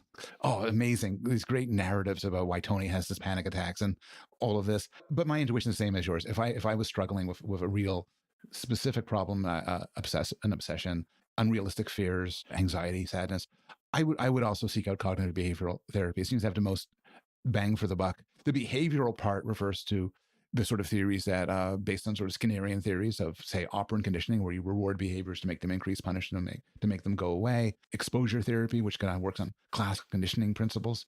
And the cognitive part is often kind of get you thinking right, to get you in good sort of habits of thought, to avoid obsessive dwelling on bad ideas, to question your unrealistic thoughts. If Freudian therapy is so mysterious with the sort of bearded psychiatrist, and looking down, taking notes while the person's lying on the sofa talking about their dreams, CBT is you're in a brightly lit room across the table, and the person says, here's what we're going to do to help your problem, and here's why we're going to do it. There's nothing hidden. It's just straight. Here's the techniques we're going to work on together. We're going to assign you a homework. I'm not going to answer any question. I'll give you papers to read to see it. And it tends to be quite successful. Yeah. In fact, I had experience with this lack of mystery / effectiveness of cognitive behavioral therapy. When I was in college, I took a course, I believe it was called Behavior Change. And one of the assignments was to pick a behavior that we wanted to change. So mine, Paul, was that I wanted to stop cursing. So this is a story of an unsuccessful intervention, I guess. We're not making... Right. So when you grow up as a Seventh-day Adventist, cursing is like a really bad thing. When you grow up as an Orthodox Jew, cursing is not encouraged. It's not considered a good thing, but it's not one of the primary things that you need to work on. So Pizarro is probably influenced here by a Seventh-day Adventist upbringing. Any claims about long-term effectiveness here. But what I learned to do was every time I cursed, I would write it down. And within a couple of weeks, I stopped cursing completely. What it was doing was interrupting the automatic nature of my thought processes. And it worked. Good. Temporarily, but good. Temporarily. What I realized really in my existential therapy is that life without cursing is meaningless. your therapists battled one another. Yeah. And we're talking about therapies, and then there's drugs. So some very large proportion of people are on some sort of drug for depression or anxiety or some other disorder. Some fairly large proportion of people listening to us are currently taking such a drug. And it's not like you take a pill, your problem goes away. It takes a while often to figure out the right drug for the right person. Many of these drugs have side effects. Sometimes a drug works for a while and stops working. But on balance, drugs for depression and anxiety do pretty well, typically in sort of concert with some sort of talk therapy like CBT. So we've been talking now about these therapies and these drugs, and I think it'd be irresponsible for us not to say that they do work on balance. But the flip side of this is clinical psychology, I think, is at a fairly primitive state. And in some way, I'm going to put that a bit stronger. I think psychology has had its success stories where we've really helped explain things. We've talked about some of the success stories so far. I'm not sure if clinical psychology has been a success story in the same way. I'm not sure that in the last 20 or 30 years, there's been huge developments. So I want to go back to INCEL. So INCEL said, I'm head of NIMH. I'm going to National Institute of Mental Health. I'm going to sort of have a much more scientific foundation for clinical studies. And after he left NIMH, he confessed that it was not the success he wanted it to be. So here's the quote, and it's very striking to me.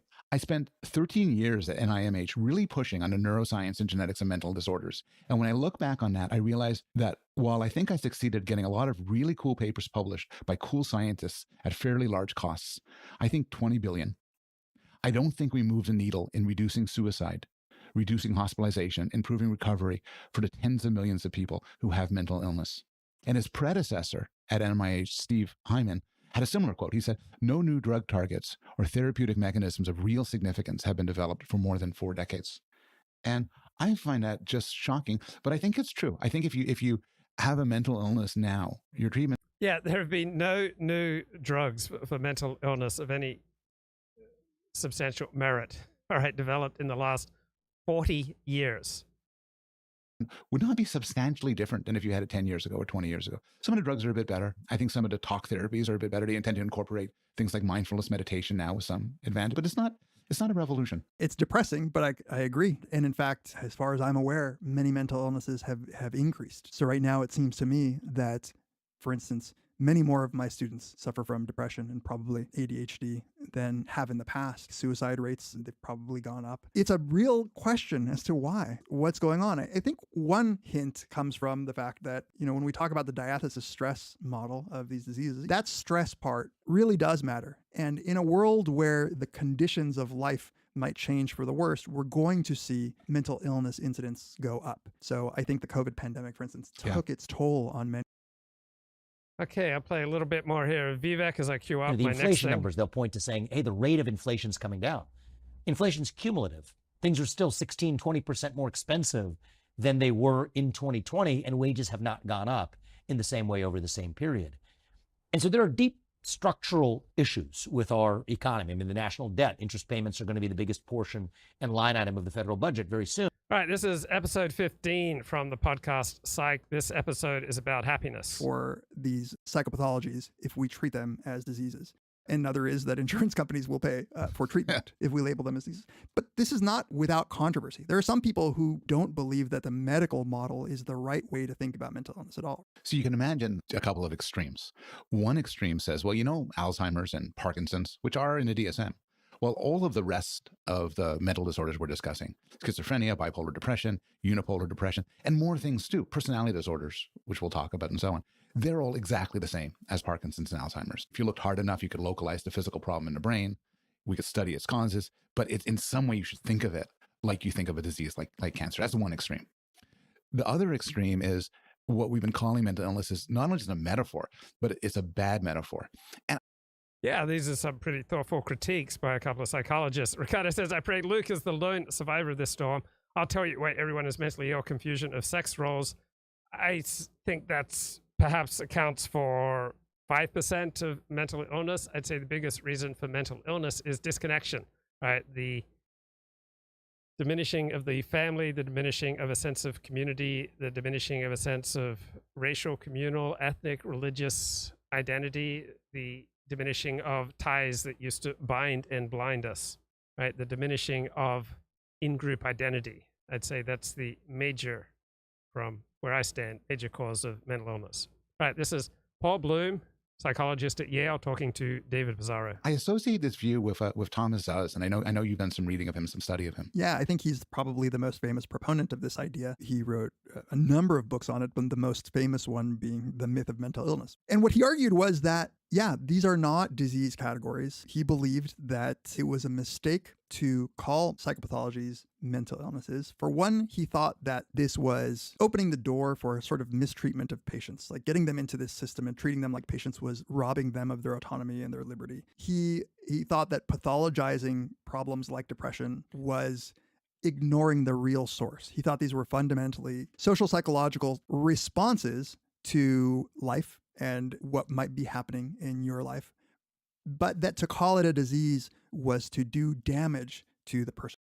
Right, we are medicalizing normal human sadness, to quote one critic's term. So if you experience substantial loss, all right, it would be weird if you didn't feel quite sad about it. If you lose a marriage, a parent who you love, a friend, a job, a position of status, an investment, all right, if you suffer a substantial loss, it'd be quite weird if you weren't quite sad about it for days, weeks, even months. And who is suffering from it, and to hide the way. And this depression has an evolutionary advantage, because when you go into this depression, right, when you largely withdraw from life, it gives you time to think about what happened, how you can learn from it. You can conceive of plans for the future. Then you can run scenarios for how you plan to relaunch yourself into life. And you can work through whether or not these various plans of yours might be effective. So there's probably a very sane evolutionary basis for much of depression. So the question is your sadness and depression, is it adaptive or maladaptive? So a lot of sadness and depression is adaptive, most of it. But sometimes your sadness gets out of proportion. It takes on a power of its own, and it becomes maladaptive, and then you need to get help. Ways in which you would really treat it. So he was himself a psychiatrist. It's not that he didn't believe that therapy helped. He just thought that what therapy was doing was addressing a fundamentally different kind of problem. It was just problems that people have about how to live their lives in a complicated world. Yeah. And I think At least I'm going to come to reject that view and say that that view is mistaken. But I have to give it credit that in some cases it's right, or it was right and it is right. So there are a lot of examples we could think of. In the DSM-2, homosexuality was in there. Okay, and as we all know, the position on homosexuality has changed in the psychiatric establishment. God would be fine letting them in. And so at least one root of this disease model might be to not cast blame on individuals. That's nicely put. There's sort of two things on the same track. One is that sometimes it could be an insult to somebody, an enormous amount of disrespect, not to take them seriously, to say you're just mentally ill. But the flip side is sometimes it properly absolves them of responsibility. If you end up stabbing somebody because you're at a hallucination that they're a monster or something, you shouldn't be held morally. Like the son of Sam. Exactly. There are a lot of sort of people who do terrible things are or were mentally ill. So you might still lock them up to keep other people safe, but you don't hold them blameworthy the same way if you murdered somebody, in a jealous rage, or if you murdered somebody for money or something like that. And then there's another aspect of this, and we talked about this before offline, which is a point I think made kind of clearest by Johann Hari, which is in some cases we acknowledge that an experience like sadness could be a normal response to the way the world works. So, if one's child has just died, just got hit by a car and died, and you're just miserable about it, nobody's going to say you're mentally ill. They say, oh, that's just a normal mind working in a normal way. The person might get treatment or something, but still, we don't see that in some way as any way akin to an illness or disease. But Hari argues, once you accept that, and in fact, that isn't a DSM, those sort of grief exemptions, once you accept that, then it opens up the door for other things. So I'll quote from him. He writes, "Why is death the only event that can happen in life where depression is a reasonable response? Why not if your husband has left you after 30 years of marriage? Why not if you're trapped for the next 30 years in a meaningless job you hate? Why not if you've ended up homeless and you were living under a bridge? If it's reasonable to use one set of circumstances, could there be other circumstances where it's also reasonable?" A lot of mental illness is probably a normal response that for whatever reason has become extreme. We're supposed to have fear and anxiety about some things because it keeps us from doing really dumb things. It's when it gets to be disruptive, and this is a word that's often used, is this becoming a problem such that it is disrupting your quote unquote normal functioning. This is one of the things that makes me sympathetic to arguments like Zaz's. Clearly, there is a lot of interpretation and social construction about what is adaptive, and answering the question of what is maladaptive might crucially depend on what situations you're adapting to. So is the current society or culture or familial environment making it such that what you're experiencing is disruptive? The very same symptoms might not be in another culture. So in some cultures where you're expected to mourn for long periods of time and not do anything but mourn, this would not be a mental illness. But in cultures like ours, where maybe you're expected to get back to work within a week, if you're still grieving hard after 6 months. So any thoughts on Viktor Frankl? Viktor Frankl wrote a great little book, Man's Search for Meaning. He was a psychiatrist who survived the Holocaust, and he makes the point that meaning is not something that we primarily construct in our own heads, but it's a question that life is constantly asking us. And so this corresponds with a traditional conception that meaning exists outside of ourselves, in our community, in our faith, in our tribe, in our nation, and by adapting ourselves to this external source of meaning and meeting up with our responsibilities, then we can lead an honorable and productive life. People might think that this is mental illness. They might call it mental illness. And that it bothers me that what we describe as mental illness on this disease model might actually turn on stuff that physical diseases wouldn't. If I have a flu, it doesn't matter whether or not the society that I'm living in thinks that it's wrong to cough and sneeze. Yeah, but I would still push for a distinction. So you take somebody who's suffers from schizophrenia and is just unable to care for themselves. And I think everywhere, at every time, every place, this person is suffering and will be at a disadvantage. Somebody with a social phobia that they can't speak to people. Somebody who has major depression, so severe they can't do anything. When you get to the extremes, the illness nature seems to be, I think, more clear, less subjective. But then you get, and to be fair, it's not as if psychologists and psychiatrists haven't noticed this.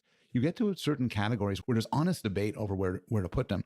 And I'm thinking here about what psychologists call personality disorders. And we talked before about how, in some way, we're talking more about individual differences here. And personality disorders are a case where we can argue about what counts as normal variation and what counts as pathology. And those are such an interesting category. So what do they include? So I was diagnosed with narcissistic personality disorder in year 2000. I found it helpful. It inspired me to go back to therapy.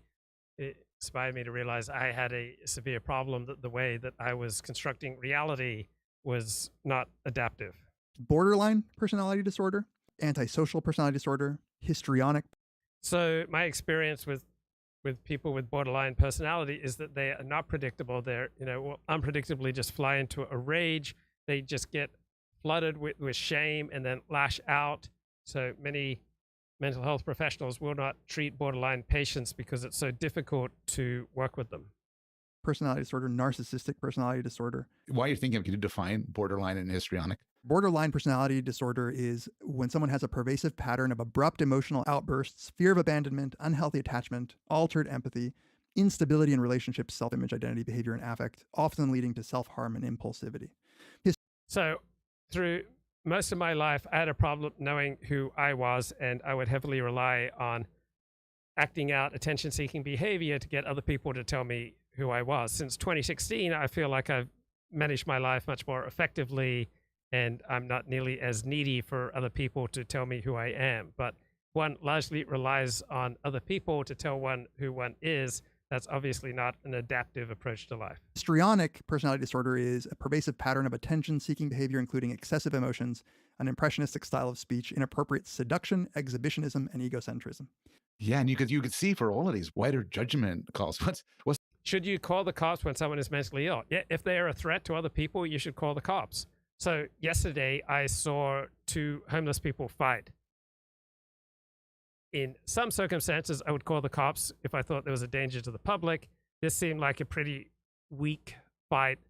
It didn't really go anywhere. It was a man and a woman, but it wasn't like the guy was just wailing on the woman. It was more like the woman was wailing on the guy. Or as a black woman, white guy not wearing a shirt, and I just kind of kept an eye on it. When it didn't get too intense, then I decided not to call the cops. But if there's a threat and hazard to the public, then I think you should call the cops. What's the proper level of seductive behavior?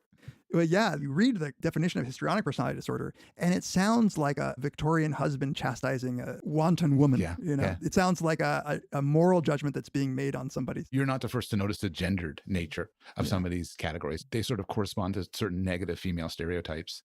And often it's women who get the diagnosis. However, then we get to what we're both interested in talking about, which is there's one personality disorder which is mostly male, antisocial personality disorder, which gets coded in slightly different ways in other classification schemes under a better known name of psychopathy. We've emphasized, you were emphasizing earlier, something that's deeply true and important, which is that sometimes people romanticize certain kinds of psychopathologies, but people suffer with these. With personality disorders, it's more like the people around you who suffer.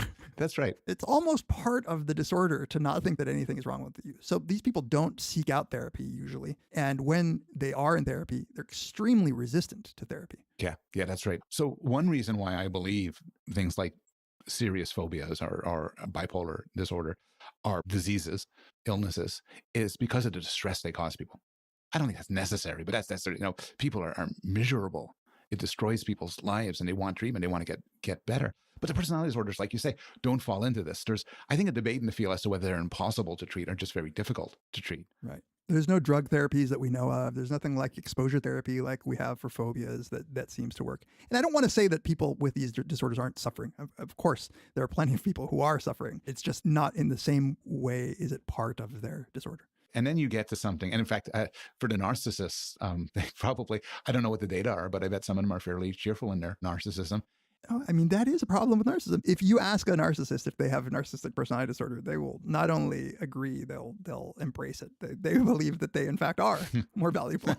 I read this. It was a popular treatment by John Ronson called the psychopath test. He's talking about psychopaths. And he goes and says that he does a lot of work and gives talks on psychopathy. And often people come up to him quite concerned.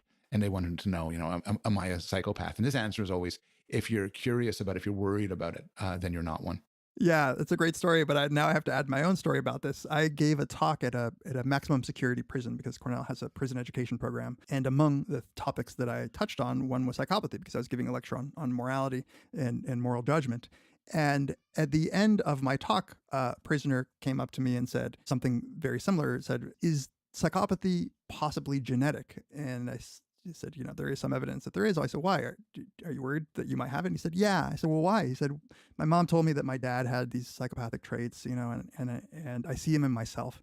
So I was very fascinated by this. So I went and I asked one of my friends who works with psychopaths, and he said exactly what you just said, which is, if they're concerned about whether or not they have psychopathy, then they're not psychopaths. But then I went to another friend, also an expert on psychopaths, and I told them the story, and they said, that's just what a psychopath would say. They would try to convince you that they were genuinely caring in their manipulative nature. That's psychology in a nutshell. It really predict both ways, is. and this is happening. This episode of Psych is sponsored by GiveWell. When you Okay. Let me fast forward through the commercial. Our diseases or illnesses or enough akin to them that they should be treated in the same way. There's another question which remains, which is, are they discrete categories or are they sort of cutoffs on a continuum? And it's not the kind of thing you can answer just through sort of introspection. They're both possibilities. It's possible that we have a normal range of sadness, which is kind of adaptive. If you didn't feel sad, you probably would respond to the world in an inappropriate way. Sadness is going to be feel sad to different degrees. And maybe it's just some people feel a little bit sadder than average. Some people feel sadder than them. Some people feel sadder than them. And it just keeps on going until you have serious major depression where somebody cannot leave their bed, where somebody just weeps all the time. And there's just a continuum. And then we decide where to have a cutoff. So that's one possibility. Another possibility is, no, it doesn't work like that. It's like being pregnant. It's like having COVID.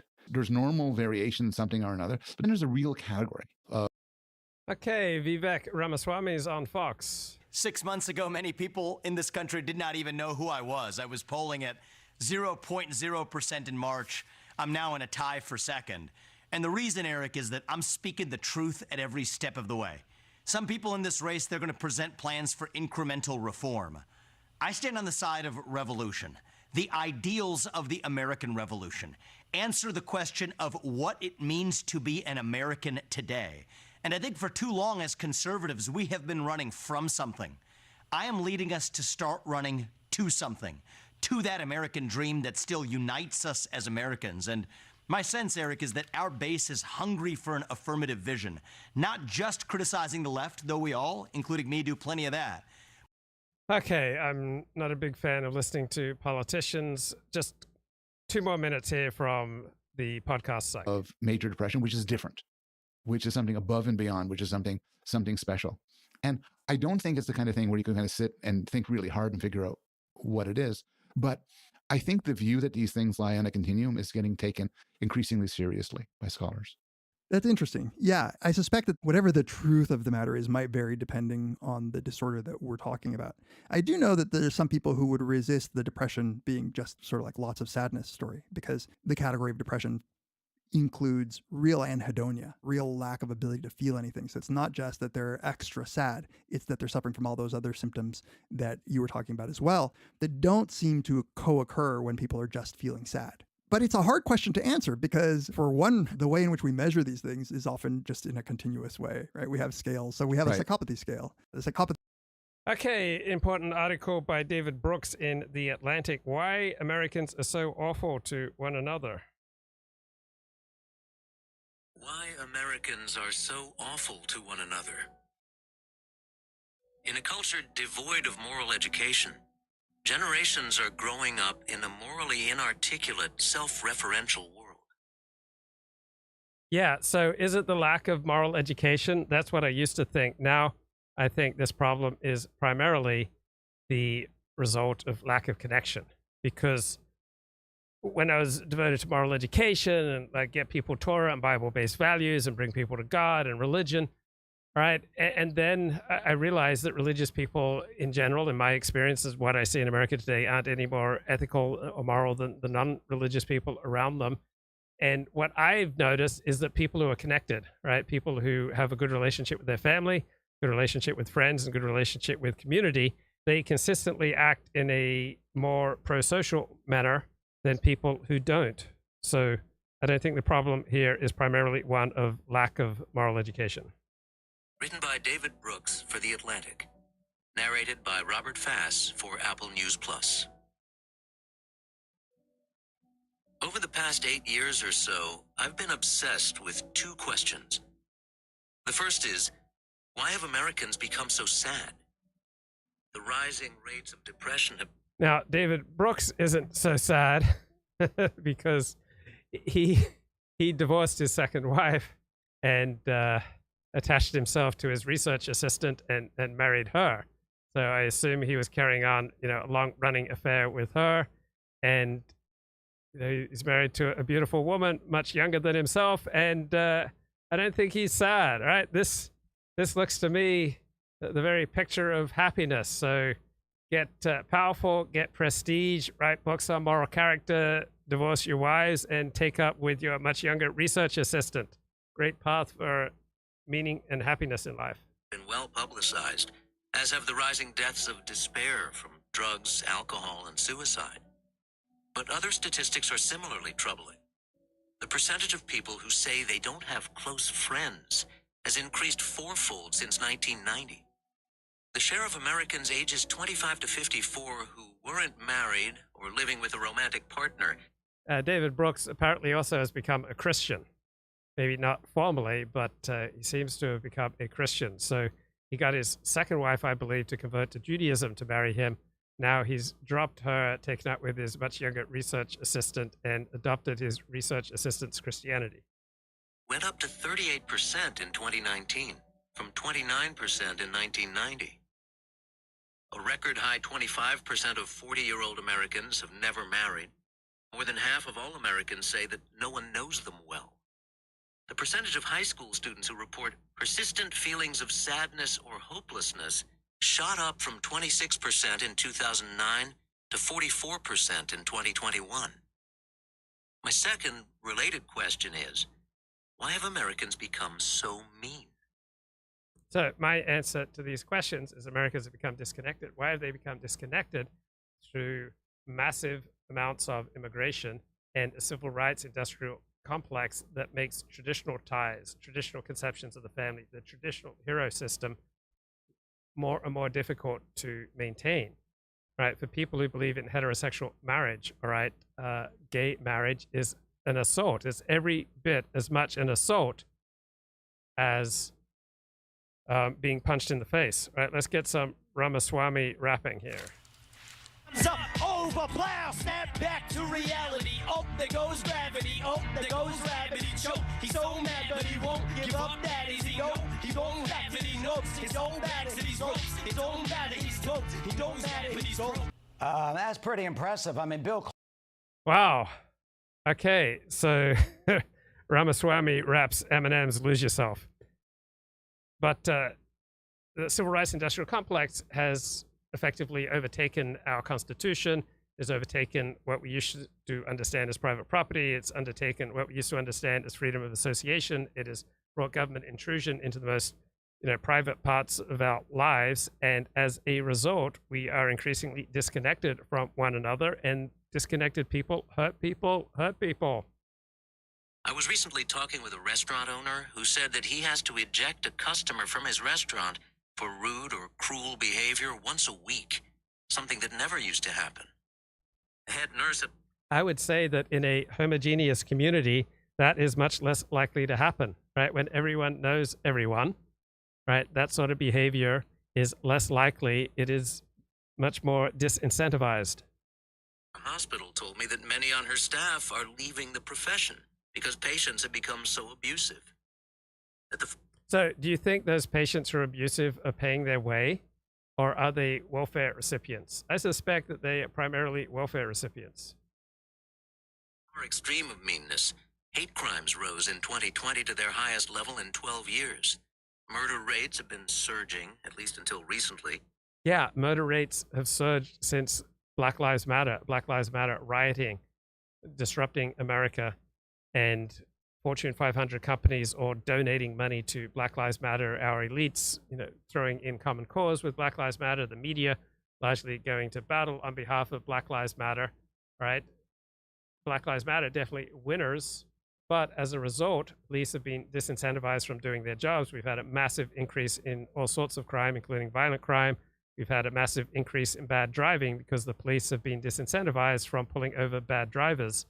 So as a result of Black Lives Matter and the adulation it has received from our elites, we have tailspin into a massive increase in murder and senseless death from both bad driving and pedestrians who then get murdered by bad drivers. Same with gun sales. Social trust is plummeting. In 2000, 2/3 of American households gave to charity. In 2018, fewer than half did. The words that define our age reek of menace.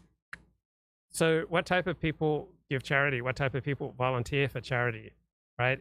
The most charitable cities in the United States are the whitest cities. The most diverse cities in the United States have proportionally the fewest volunteers operating, all right? Sydney, I think, is Australia's most diverse city, has the least volunteering going on. People are much more likely to give charity and to volunteer if they are helping their own in-group. All right, this is very exciting. We have got Elliott Blatt. Blessings to you, sir. Yeah, blessings, bro. Can you hear me? I can. What's going down, bro? I'm driving. I'm on my way up to Napa. Bro, there's a hurricane. Hurricane Hillary. Not up here, not yet. Not yet. Okay. Okay. Hey, you know what's great about hurricanes in California is you get the warm water. The warm water comes up, so you can go swimming. Sweet. Get some nice tropical fish. You know, it's kind of like Florida temperature water. So you got that to look forward to. Can't wait. Yeah, I don't know. I'm looking. I don't know if it's going to come all the way up the coast or is it going to turn back. They usually turn in. Yeah, it's turning in. It's turning inland. It's not gonna hit you. Yeah. It's too bad. That's the one thing about the East Coast that I really liked, were the thunderstorms and the hurricanes. They're very refreshing, don't you think? Yeah, a little bit of excitement, and it does seem to clean the air. Yeah. Hey, so last week I drove up to Auburn. Oh my God, I used to live there. Yeah, I know. I was thinking about that. And I used to remember Auburn as having like this little cutesy downtown, kind of old Western downtown. Old Auburn. And I couldn't find it. Maybe I took the wrong exit, but it was... I suspect you took the wrong exit. Yeah, and I was bummed because I wanted to have like a nice country breakfast. You know, I got in the car at 6 a.m. and I screamed up there. I got there in under 2 hours. Can you believe that? San Francisco to Auburn. San Francisco to Auburn, 2 hours. Yeah, that's pretty rapid, yeah. Yeah, I was between 80 and 90 on the freeway. It was exciting, man. You rarely get to do that. You can only do that early in the morning. Try that in a small town. It has to be, yeah, otherwise. So, yeah, a lot of country music. We got 2 new songs now. We got the Small Town, and we got the other one, the Richmond song. Yeah, the Richmond north of, Trouble's brewing. Trouble's, it's bubbling underneath the surface. Tension. Well, I'm here to help people let go of their unnecessary tension. Yeah, we all appreciate it. So I had an interesting experience. Well, not really interesting, but thought-provoking. So I've been going to Napa a lot. I have a storage cube up in Napa because it's cheaper. And so I realized that there's this whole industry of spas, like resorts in the middle of the country, in the middle of farmland. You go in and you hang out by the pool. You kind of pretend you're on a cruise ship, but you're in the middle of the farmland. And that whole lifestyle has completely eluded me. I've never partaken in any of that. And so I turned off. I went to this restaurant, like this tiny little country restaurant, because it was all painted red. It looked very inviting, And I go in, and the restaurant was part of a spa, And I go in, and everybody's rich. You can just feel it, Like, just they all had excellent Alexander technique lessons. They all had great posture and great teeth, and they were well dressed. This is how elites live, bro. This is like sweet. You could feel it just in the air. know. Probably And, 10 to 20% of my Alexander Technique clients have been billionaires. Really? Yeah. Because if you got that kind of money, you know, you're into like micro adjustments. You're into, you can afford to do these little strategic inputs just to refine whatever burrs might be on the edge of your otherwise smooth existence. So I go inside the restaurant, you know, I sit down and I sit at the bar, and yeah, I had been working, you know, at the storage cube, so it was a bit hot and sweaty. So I decided to treat myself to a beer, you know, and so I had the beer, and it was transcendent. It was the best beer I'd ever tasted. It was like unbelievable, you know. And I'm not really a beer drinker per se, but this, you know, because it's got a lot of carbs and stuff, so I try to avoid it because carbs just stick to me like you wouldn't believe, bro. So anyway, I have the beer, and I'm looking around. I'm taking in all of this excellence that's I'm surrounded by, you know, and I'm like, wow, there are other ways to live. I should aspire to this. Maybe I'll just stay the night one night. I'll come to this spa, you know, and I'll just spend the night at the spa and hang out by the pool. I mean, it might be like $200 a night, but you know, maybe I can just treat myself on my birthday or something, you know.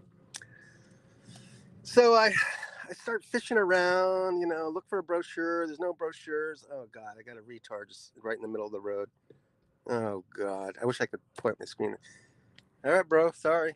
It was a boomer, just confused boomer wandering in the middle of the street. All right, so yeah, I'm looking for a brochure. I'm like, well, how much could this cost? You know, to rub elbows with the elite for one night. You know. Yeah. And so I'm looking for a brochure. There's no brochures, and then I pull out my phone, and then I you know, I find it online, and I look down, and I said, wow. $350 a night, that's kind of steep, you know? And then I look again, and it's not $350 a night, it's $3,500 a night. And holy, this is Vivek Ramaswamy levels of, like, you know, eliteness happening, you know? So I immediately nixed those plans to you know, hang with the elite, and that's the purpose of these high prices. It's just keep the riffraff like me out. And you know? How much was your beer? The beer was remarkably affordable. It was $8, which is basically San Francisco prices. So, I tipped $2 like the you know, like the hobnobber that I am. But it was so tasty, Luke. It felt like it was like a vitamin. It felt like vitamin one, you know, some sort of high power protein drink. I'm on the bridge right now, bro. There's a tour Blessings. bus, and I'm passing a tour bus. Don't you hate that anxiety when you're going by a bus? Because you know they can't see you. You know they could just crush you at any instant. All right, I'm past the bus. So anyway, but country life, you know, it's not all like you know, hillbillies and hayseeds and so forth. It can be elite. It can be like you know, there's an aristocratic dimension to the country if you look for it. I haven't done any travel since 2007 where I'd have to pay for a hotel. And even in 2007, I think I only had to pay for a hotel for one night. The other nights we either crashed with friends or we slept in the car at Yosemite. Yeah. Yeah, I'm very similar. I'm very cheap that way. I know that feeling. Because it feels like such a waste of money. Yeah. You know? Because, you know, like last time I spent a hotel, like $200. I'm like, God, I just felt crushed by that. So, but I can't sleep in cars either. But what about Airbnb? Are you opposed to Airbnb? I'm not opposed to anything, but I've never done it. But yeah, seems like a good option. Yeah, I did that a few times, but that also has a weird aspect to it, you know, because you're in and amongst someone's domestic scene, you know, and I don't know. There's no perfect solution. Now, what do you think about these Sprinter vans? A lot of people are living in vans these days. Van life. I mean, it seems fun for a week or two or three. Yeah, max. Yeah. Yeah. I couldn't take it. I couldn't take it. So I don't know, Vivek.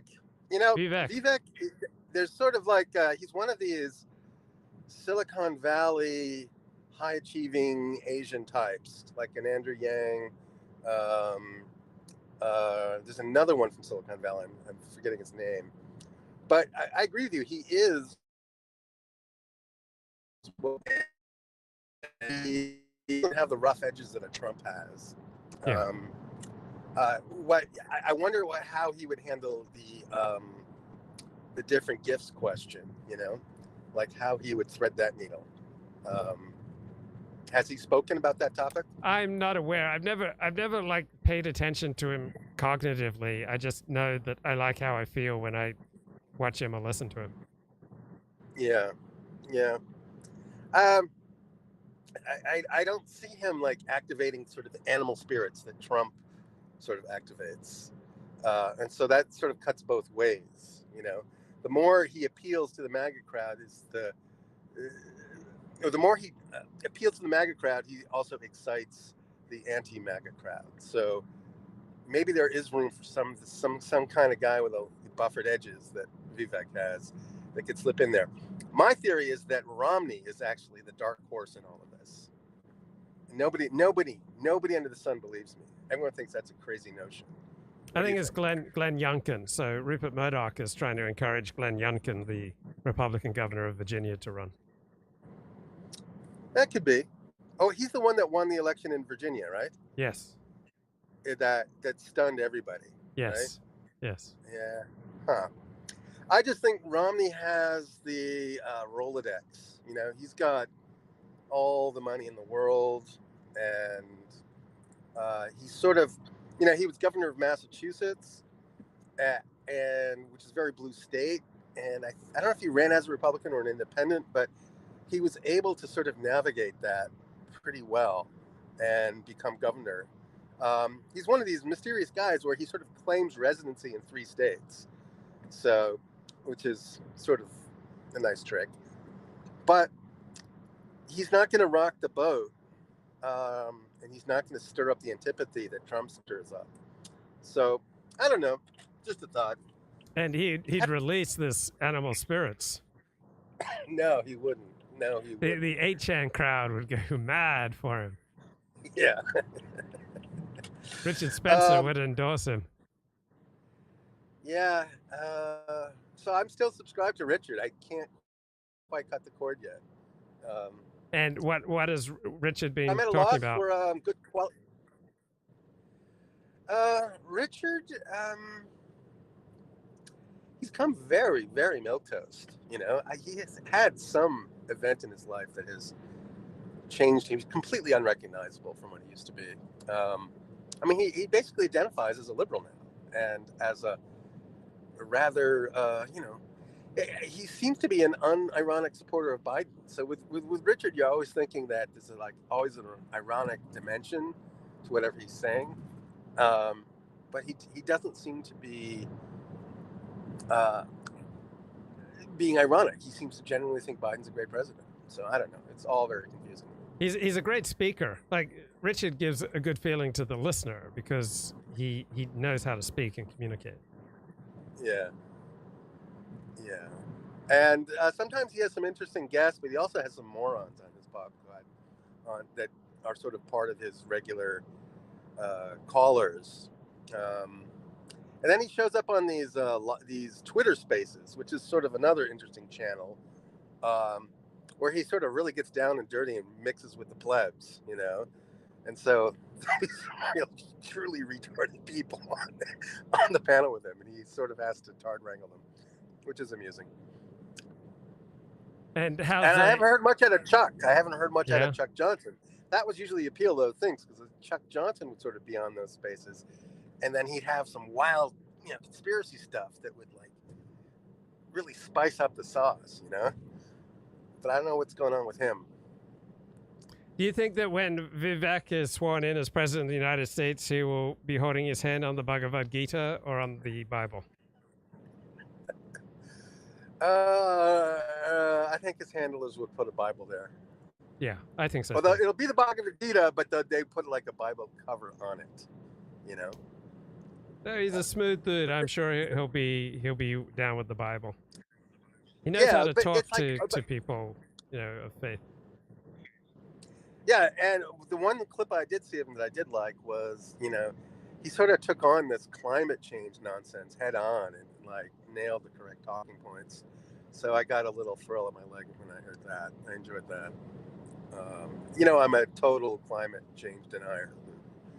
Unironically, unapologetically, I am just a full-on denier. The whole narrative. You're not listening to expertise, bro. But I am. That's the problem. I'm listening to. There's two types of expertise. There's expertise that have a financial stake in a particular conclusion, and those that are truly independent. And those that are independent are usually retired. And the people that are retired agree with me, and I actually agree with them. They're the one that explained this to me, and it makes perfect sense. And so every time I hear somebody spouting the orthodox climate change narrative, I just bristle. I think we have to take this on head on, bro. It's the era of our day. They're using this narrative to sort of manipulate people, and it's terrible. Yeah, I don't have strong opinions. Can you hear like background noise as I'm you sound fine. Is the audio okay? Yeah, audio is just fine. All right. Anything going on with Ethan Ralph? Oh yeah. So he's had like it seems like he's had a genuine personality transformation. I mean, genuine. He's like apologizing to people, which the old Ethan Ralph would never do. It didn't seem. You know, anytime he'd face any resistance, he would turn on them and just curse them a blue streak. And now he's basically seems to be making amends and repairing old relationships. It's kind of heartwarming, Luke. Have you been watching any of this? No. I mean, I see occasional tweets. Yeah. No, I listened to a conversation with Josh Moon, who used to be one of his biggest detractors, and you couldn't overstate the degree to which they hated each other. And then they were talking because they basically made common cause against Nick Fuentes, who has taken a nosedive. His whole empire seems to be crumbling,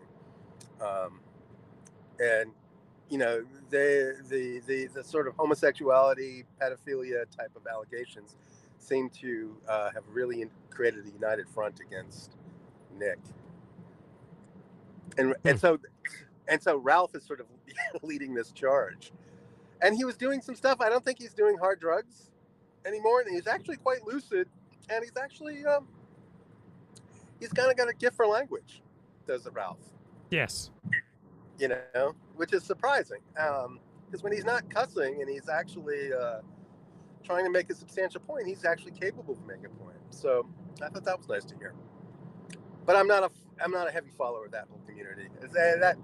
That whole arc seems to have come and gone. We're thirsting for something new, Luke, and we're hoping that you can hoist that banner and become the new locus of every edgy idea under the sun.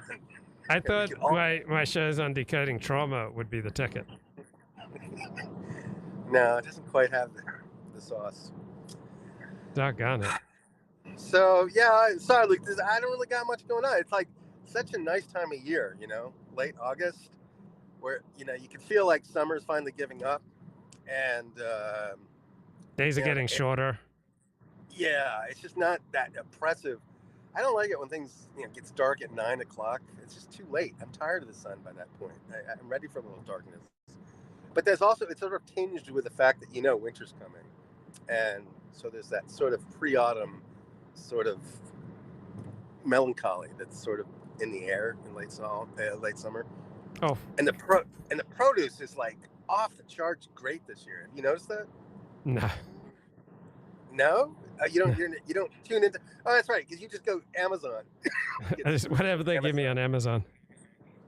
That's terrible, Luke. I mean, the tomatoes taste like tomatoes, and the peppers taste like peppers. It's just. So I've been cooking up a storm, eating salad every day. I'm feeling good, bro. Feeling now, good. How many beers did you have at this place? Only one. Only one. Okay. Yeah.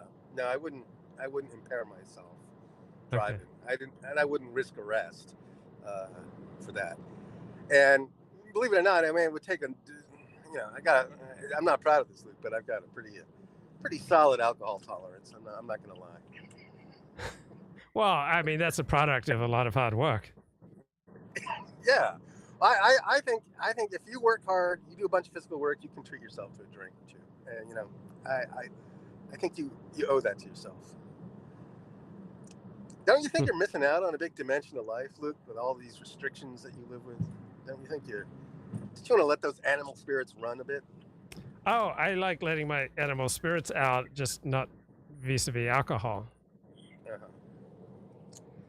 It'd be funny to see. Well, you've had wine here and there, right? Yeah. Yeah. So anyway, I don't know. I don't feel like I'm adding too much. Okay, blessings, bro. All right, blessings. Okay, take care, man. Bye-bye. All right, take care. Bye. Okay, get back to this David Brooks essay here. The second related question is, why have Americans become so mean?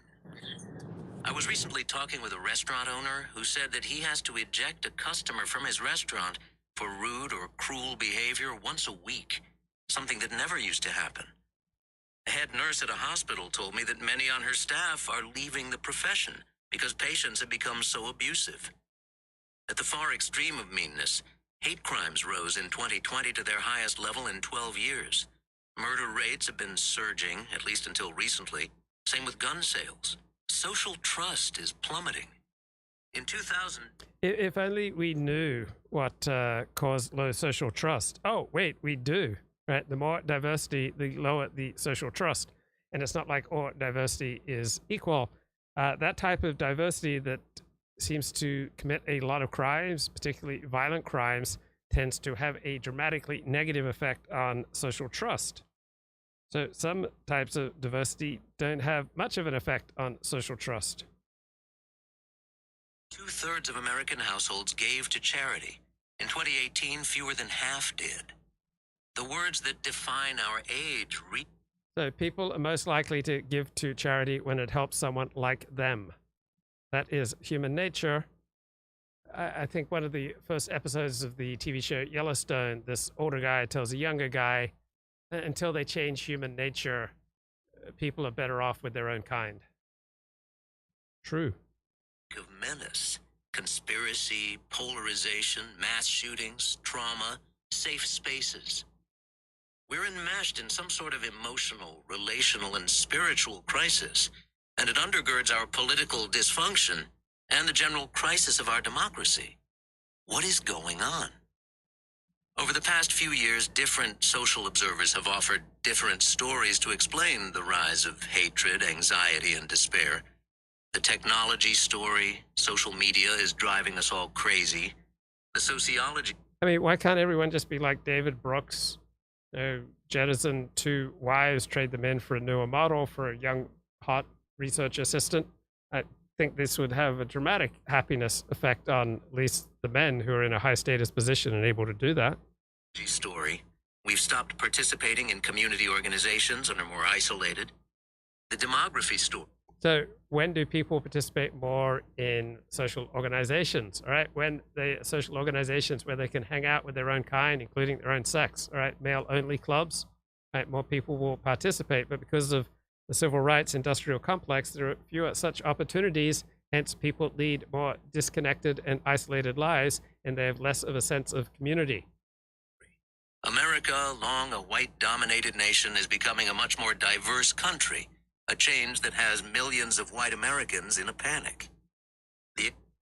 Wow. So why would they be in a panic? Do they have some kind of sense that the country around them is changing in ways that are not to their benefit.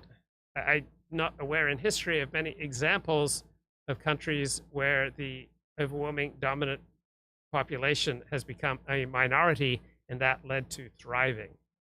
What are some examples of that? Economy story. High levels of economic inequality and insecurity have left people afraid, alienated, and pessimistic. I agree to an extent with all of these stories, but I don't think any of them is the deepest one. Sure, social media has bad effects, but it is everywhere around the globe, and the mental health crisis is not.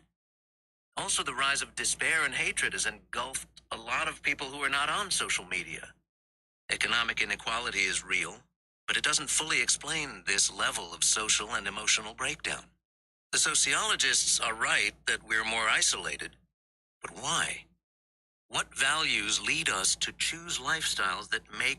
Okay, when your way of life is being destroyed, right, you're going to have less incentive to reproduce life. So if you have a traditional conception that marriage is between solely a man and a woman, right, the imposition of gay marriage into your society will be as painful or more painful than a punch to the head.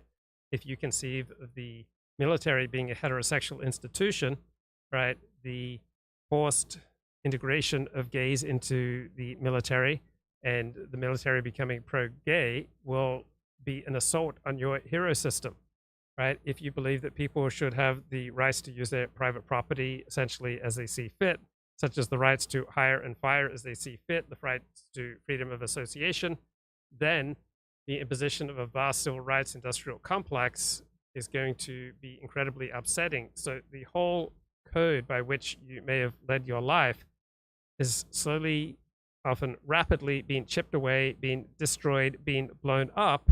And so, yeah, you're going to be unhappy, less effective. Your whole way of living has been destroyed. Your environment for living, your living space, the world around you, the code by which you found meaning and purpose and direction in life has been destroyed. Us lonely and miserable. The most important story about why Americans have become sad and alienated and rude, I believe, is also the simplest. We inhabit a society in which people are no longer trained in how to treat others with kindness and consideration.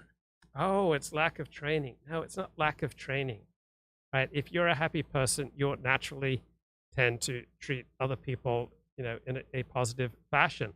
You're naturally an unhappy person. If you're an isolated person, you'll naturally tend to behave in an antisocial fashion. This is not primarily a matter of training. This is the result of precognitive reactions, right? Before the rationality, before the training, before the thinking, right? We have all sorts of responses to life that come from our bodies, come from our hero systems, come from things that we don't really have the ability to, generally speaking, have rational reflection on before we have these reactions. Our society has become one in which people feel licensed to give their selfishness free rein. The story I'm going to tell. So if you live an integrated life, right, if you have a family, you're not going to be able to give your selfishness free rein, right? If you're part of a community, by definition, you can't give your selfishness free rein. If you're part of a club, an organization, a charity, where you gather together with other people and do things, right, you're not going to be able to give your selfishness free rein. So it's the destruction of freedom of association. It's the imposition of the civil rights industrial complex. It is the imposition of uncalled for amounts of immigration so that you can't even speak the same language as your neighbors and people you might have to interact with. Right? This produces a sense of corruption of everything that people used to hold sacred. Is about morals. In a healthy society, a web of institutions, families, schools, religious groups, community organizations, and workplaces helps form people into kind and responsible citizens, the kind of people who show up for one another. So before institutions, there are ties, there are bonds. There is the family, extended family, the community, the nation, the tribe. We're not primarily individuals who need moral training. We are primarily members of tribes who learn about life from our bonds with other members of our tribe. And we get direction and purpose and meaning in life from the hero systems that we inherit from our tribe. We live in a society that's terrible at moral formation. Moral formation, as I will use that stuffy-sounding term here, comprises three things. First, helping people learn to restrain their selfishness. How do we keep our evolutionarily conferred egotism under control? Second, Yeah, if you have ties, if you have bonds, if you have a mother, a brother, a sister, a father, nieces, nephews, uncles, aunts, cousins who are in your life, right, you will want to keep them in your life and you will want to keep on good terms with them. And that's where you'll get your moral education. teaching basic social and ethical skills. How do you welcome a neighbor into your community? How do you disagree with someone constructively? Right, people get this from their hero system, which they usually get from their tribe, their community, their church, or their synagogue. But the traditional ability to organize around a church, a tribe, a community, right, has been diminished by the imposition of massive civil rights legislation, government investigations, and litigation, as well as the imposition of vast amounts of immigration, so that we have less and less in common with our fellow citizens. Third, helping people find a purpose in life. Morally formative institutions hold up a set of ideals. Look, we get our purpose in life from our hero system that we usually inherit from our tribe, our community. Right? That's where we get purpose in life. It's not something that's necessarily taught to us out of a book, disconnected from these relationships. When you convert to Orthodox Judaism, you convert to a tribe. It's primarily you are joining a tribe, and then out of that relationship that you have with the tribe, you learn the ways of the tribe, and you learn the books that the tribe studies, and you learn how the tribe interprets those books and applies those books. But if you just go to the books without the connection to the tribe, you're not going to have a realistic sense of how to live and how to do things. They provide practical pathways toward a meaningful existence. Here's how you can dedicate your life to serving the poor, or protecting the nation, or loving your neighbor. For a large part of its history, America was awash in morally formative institutions. Its founding fathers had a low view of human nature and designed the Constitution to mitigate it, even while validating that low view of human nature by producing a document rife with racism and sexism. Men. Okay, so it was those communities, those bonds, those tribes that were rife with racism and sexism that provided hero systems, that provided purpose, meaning, and moral guidance to people, and that encouraged the development of the United States into such a powerful and formally, more trusting and cohesive society. So David Brooks talks as though racism and sexism are the antipathy of moral development, when really they are part and parcel of moral development, because moral development should come from one's in-group identity. Right? That's where you should learn morals.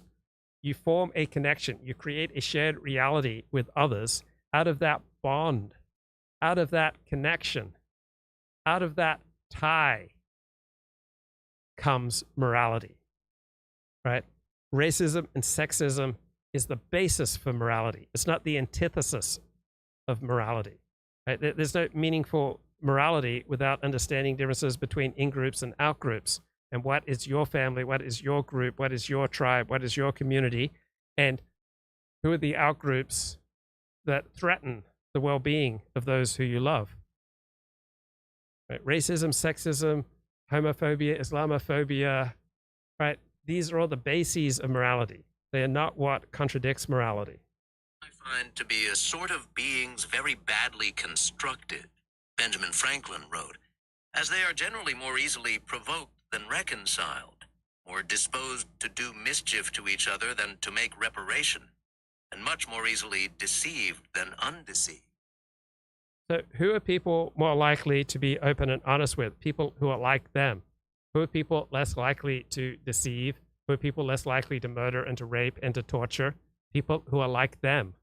Right? It is genetic similarity, cultural similarity, religious similarity, right? It is all these similarities that tie people together, give them the opportunity to create a shared reality with each other. And from those bonds comes morality. If such flawed, self-centered creatures were going to govern themselves and be decent neighbors to one another, they were going to need some training. For roughly 150 years after the founding, Americans were obsessed with moral education. In 1788, Noah Webster wrote, "The virtues of men are of more consequence to society than their abilities. And for this reason, the heart should be cultivated with more assiduity than the head." The progressive philosopher John Dewey wrote in 1909 that schools teach morality every moment of the day, 5 days a week. Hollis Frizzell, the president of the Hampton. You know what teaches morality more effective than schools and readers and formal education? Bonds, ties, liking people, loving people. You should get your sense of morality from the people who you love and who love you and who create something together with you. Institute, an early school for African Americans, declared, "Character is the main object of education." As late as 1951, a commission organized by the National Education Association. Look, there's simply no evidence that any particular type of education, builds moral character. Right? What education can do is build an in-group identity, and out of that in-group identity will come moral character. One of the main teachers' unions stated that an unremitting concern for moral and spiritual values continues to be a top priority for education. The moral education programs that stippled the cultural landscape during this long stretch of history came from all points on the political and religious spectrums.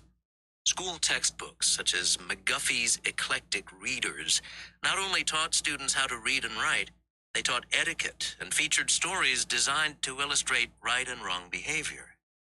In the 1920s, W.E.B. Du Bois's... So it's like when you start a new job and there's an employee handbook, right? What is a more realistic guide to how your job works and to what is considered right and wrong at your job? The employee guide or the advice that you get from your fellow employees who like you, even love you, and want to see you thrive. The real advice that you get from people who like you and love you is far more effective and far more on point than the employee handbook. So too, that is the difference between creating a morality out of bonds and creating a morality out of some guidebook. Magazine for Black Children, the Brownies book, had a regular column called The Judge, which provided guidance to young readers on morals and manners. There were thriving school organizations with morally earnest names that sound quaint today: the Courtesy Club, the Thrift Club, the Knighthood of Youth. Look, these organizations all emerge from a certain genetic, cultural, religious grouping of people who felt united, who felt bonded by some shared identity, by genetic ties, religious ties, cultural ties. And then these books and clubs were an expression of pre-existing bonds, ties, markets of concern.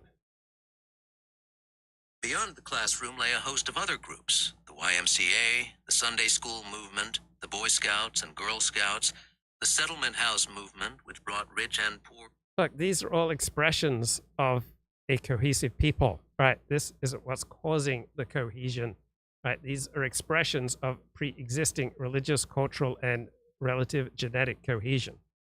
Together to serve the marginalized.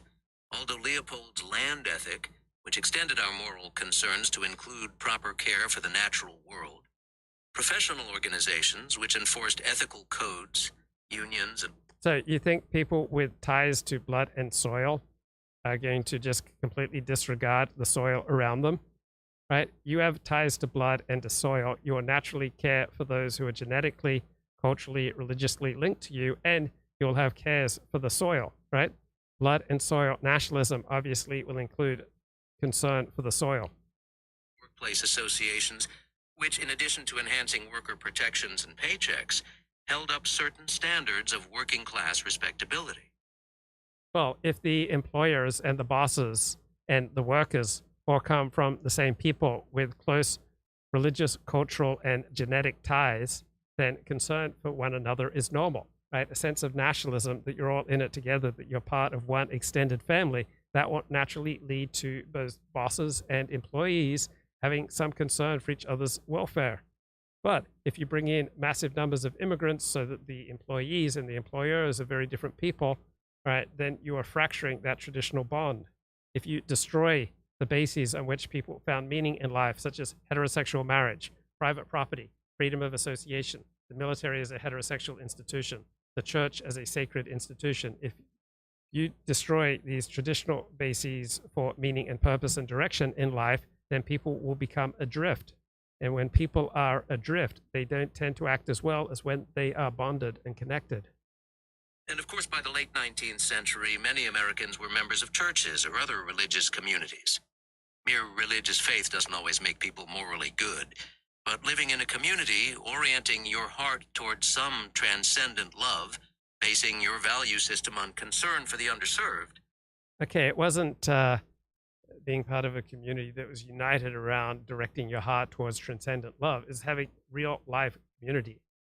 Right? When you have real life community, then you naturally want to extend yourself to others who are like you, who are part of you. Right? When you feel like that you have a real concrete, flesh and blood tie to other members of your nation or your tribe, right? You'll naturally extend yourself on their behalf, and you'll be on alert for threats to the welfare of your group. Those things tend to. An educational approach with German roots that was adopted by Scandinavian societies in the mid to late 19th century had a wide influence on America. It was called Bildung, roughly meaning spiritual formation. As conceived by Wilhelm von Humboldt, the Bildung approach gave professors complete freedom to put moral development at the center of a university's mission. In schools across Scandinavia, students study. So David Brooks is a very attractive writer. He's got great anecdotes, great stories, but they almost always fall apart upon examination. So he's great at spinning stories. He's great at coming up with analogies. He's great with his anecdotes and theories, but he's not particularly dedicated to facts, as I've explained on a past show. That he tends to be rather reckless with the truth. He has about as much regard for the truth as he does for his ex-wives. But he sure can, spin a story, right? He sounds very morally serious. Literature and folk cultures to identify their own emotions, wounds, and weaknesses in order to become the complex human beings that modern society required. Schools in the Bildung tradition also aimed to clarify the individual's responsibilities to the wider world, family, friends, nation, humanity. Start with the soul and move outward. The Bildung movement helped inspire the great books programs that popped up at places like Columbia and the University of Chicago. They were based on the conviction that reading the major works of world literature and thinking about them deeply would provide the keys to living a richer life.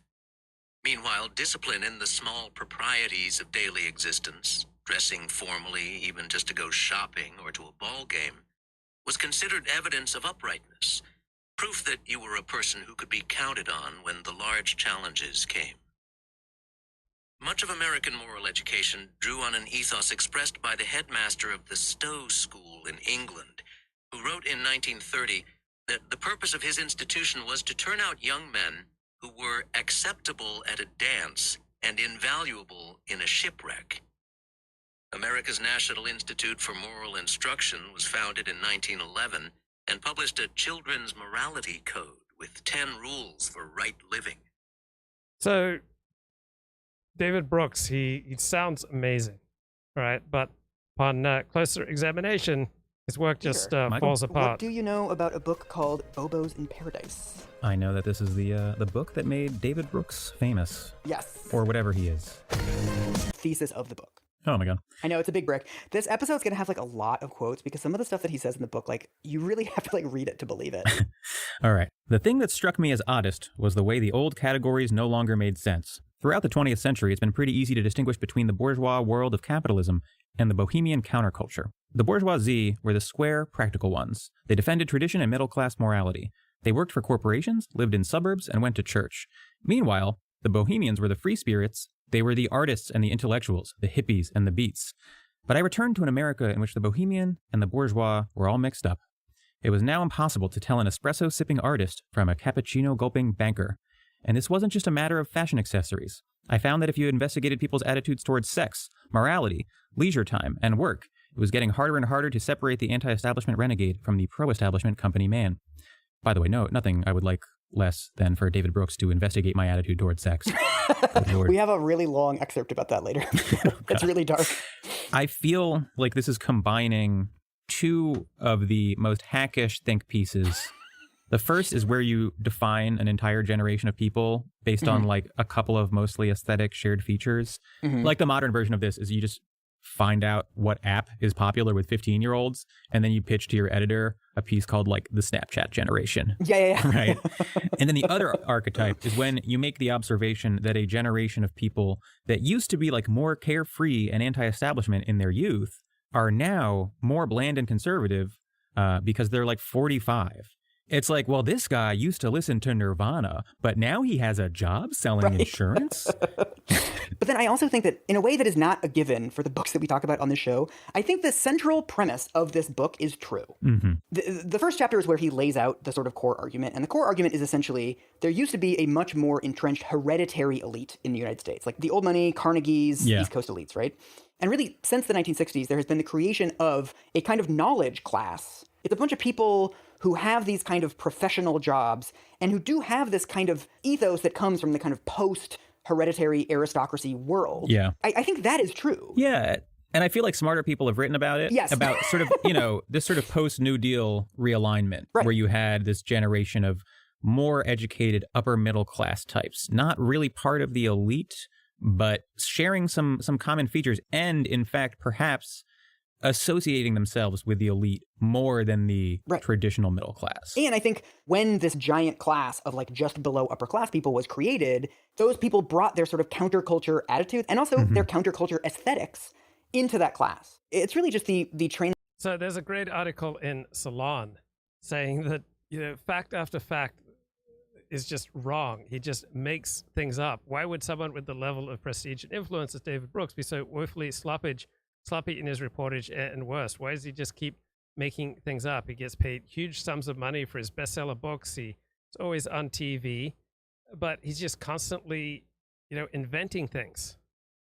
It's kind of stunning how much he just makes up and willfully distorts. He's just all over the place. Things in so many different ways. Right. And David Brooks is interested in none of these ways. David Brooks is like, you ever notice that people are drinking a lot of cappuccinos these days? Exactly. Like this is what he's interested in, is basically he's just like driving around strip malls and like taking notes on stuff that he sees, but he's not doing any of the like actual analysis or even like meeting these people. Like this is a book about Bobos, right? About a social class that comprises somewhere, 50, 80 million people, right? This book does not have one interview. So like you don't get any specificity in this book, but you do get a lot of like what we saw in the earlier description where he's like cappuccino gulping bankers. It feels like what he really wants to say is like, doesn't this stuff seem a little bit gay? Yeah. But he can't say that. It is, he tries to mask it because he says like, I'm a Bobo myself in the introduction, but like he fucking hates these people. It's like really obvious that he fucking hates these people. So basically his entire argument, which again could have been like a magazine article, it would have been fine, is that it's essentially education that has caused all this. That the mass availability of education starting in the 1960s. Right, it's the lack of education, or it's the mass availability of education. He's just all over the map. In class. And the way that he does this is by talking about the New York Times wedding pages, which I think is like a smart pop journalistic way to do this, of just like to draw the Yeah, he's great with coming up with compelling anecdotes. County, and the ease with which I was able to spend $20 on a meal. He laughed. I didn't see it when I was there, but it's true. You can get a nice meal at the Mercerburg Inn. I said it was just as easy at Red Lobster. That was partially to make a point that if Red... Okay, so here David Brooks is called out for just making things up. Fucking baffling, and I can't believe it got past an editor. Like... Let me cue this up more correctly. Of little status details that have this very appealing specificity to them. But then Sasha Issenberg actually checks these things. And it turns out that QVC is not more popular in red states. It's much more of like a suburban, exurban thing across the country. Doris Kearns Goodwin is like extremely popular in Texas.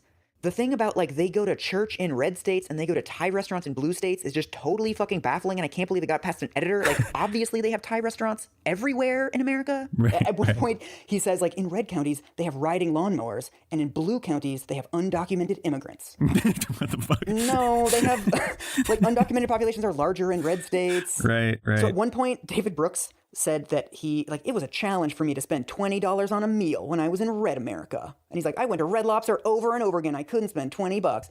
And then Sasha Issenberg goes to this place and like he goes to Red Lobster and the most expensive item on the menu is a steak for $28. Right. So in this piece, he says, I called Brooks to see if I was misreading his work. I told him about my trip to Franklin County and the ease with which I was able to spend $20 on a meal. He laughed. I didn't see it when I was there, but it's true. You can get a nice meal at the Mercerburg Inn. I said it was just as easy at Red Lobster. That was partially to make a point that if Red Lobster is your upper end, he replied, his voice trailing away. That was partially tongue-in-cheek, but I did have several mini dinners there, and I never topped $20. I went through some of the other instances where he made declarations that appeared insupportable. He accused me of being too pedantic, taking all this too literally, or of taking a joke and distorting it. Satire has its purpose, but assuming it's on the mark, Brooks should be able to adduce real-world examples that are true. I asked him how I was supposed to tell what was comedy and what was sociology. Generally, I rely on intelligent readers to know. And I think at the Atlantic Monthly, every intelligent reader can tell what the difference is, he replied. You're not approaching the piece in the spirit of an honest reporter, he said. Is this how you're going to start your career? I mean, really doing this kind of piece? I used to do them. I know them, how one starts. But it's just something you'll mature beyond. What a fucking hack. What a fucking hack, dude. Well, I don't understand. Like intelligent readers would know I was lying about the Red Lobster thing. Like what? Yeah, why would you know that? Why would anyone think that you made up the amount of money that you're spending at Red Lobster? And so it's already thuddingly obvious what we're going to find when we return to the wet. Yeah, so he's a hack, but here he is in the Atlantic. Why are Americans so awful to one another? Much of American moral education drew on an ethos expressed by the headmaster of the Stowe School in England, who wrote in 1930 that the purpose of his institution was to turn out young men who were acceptable at a dance and invaluable in a shipwreck. America's National Institute for Moral Instruction was founded in 1911 and published a children's morality code with 10 rules for right living. At the turn of the Okay, a code is not going to have nearly the effect unless it's in a relationship. So I posted essentially a civility code for this channel, and it had an effect because I had a connection with my audience. If I didn't have a connection with the audience, posting a civility code wouldn't have much effect. 20th century, Mount Holyoke College, an all-women's institution, was an example of an intentionally thick moral community. When a young Frances Perkins was a student there, her Latin teacher detected a certain laziness in her. She forced Perkins to spend hours conjugating Latin verbs to cultivate self-discipline. Perkins grew to appreciate this. For the first time, I became conscious of character. The school also called... She appreciated it because she had a relationship and a respect for the teacher. All right, if she didn't have a relationship and a respect for the teacher, all right, all that homework wouldn't likely have done her much good. Upon women to follow morally ambitious paths. Do what nobody else wants to do. Go where nobody else wants to go, the school's founder implored. Holyoke launched women into lives of service in Africa, South Asia, and the Middle East. Perkins, who would become the first woman to serve in a presidential cabinet, Franklin D. Roosevelt's, was galvanized there. These various approaches to moral formation shared two premises. The first was that training the heart and body is more important than training the reasoning brain. Some moral skills can be taught the way academic subjects are imparted through books and lectures, but we learn most virtues the way we learn crafts, through the repetition of many small habits and practices, all within a coherent moral culture, a community of common values whose members aspire to earn one another's respect. The other guiding premise was that concepts like justice and right and wrong are not matters of personal taste. An objective moral order exists, and human beings are creatures who habitually sin against that order. This recognition was central, for example, Yeah, so that is part of the traditional conception of life, that there is meaning and order outside of yourself, and the good life, the meaningful life, the righteous life is found in conforming your life to this meaning and order. The liberal left perspective is that meaning is something that we create in our own brains, that we are individuals who have the capacity to create meaning. So the liberal left places much more of an emphasis on the power of rationality to develop a strategic, autonomous, reflexive self. The traditional conception of life recognizes that human reason is a very weak reed, and what will have much more effect on our behavior is, number one, our genetics, number two, our imprinting, and number three, factors outside of our cognition that are nonetheless affecting us. To the way the civil rights movement in the 1950s and early 1960s thought about character formation. Instead of assured progress in wisdom and decency, man faces the ever-present possibility of swift relapse, not merely to animalism. Yeah, is there anything that we associate the civil rights movement more with than character development? I mean, what amazing character development has proceeded from the mountains of civil rights legislation. Thank God. But into such calculated cruelty as no other animal can practice, Martin Luther King Jr. believed. Elsewhere, he wrote, "The force of sinfulness is so stubborn a characteristic of human nature that it can only be restrained when the social unit is armed with both moral and physical might." At their best, the civil rights marchers in this prophetic tradition understood that they could become corrupted, even while serving a noble cause. They could... Come on. I mean, anyone associate character development with the civil rights movement? It was composed of frequently just horrible people. Could become self-righteous because their cause was just, hardened by hatred of their opponents, prideful as they asserted power. King's strategy of nonviolence was an effort simultaneously to expose the sins of their oppressors and to Yeah, his strategy of nonviolence unleashed massive amount of criminal violence in this country, an explosion of murder, massive deterioration in the quality of life, massive destruction of social cohesion and social trust. We had riots, Watts riots, riots in Detroit, all throughout urban America, riots and murder and rampaging crime, particularly violent crime, as a direct result of civil rights. Thanks a lot, Martin Luther.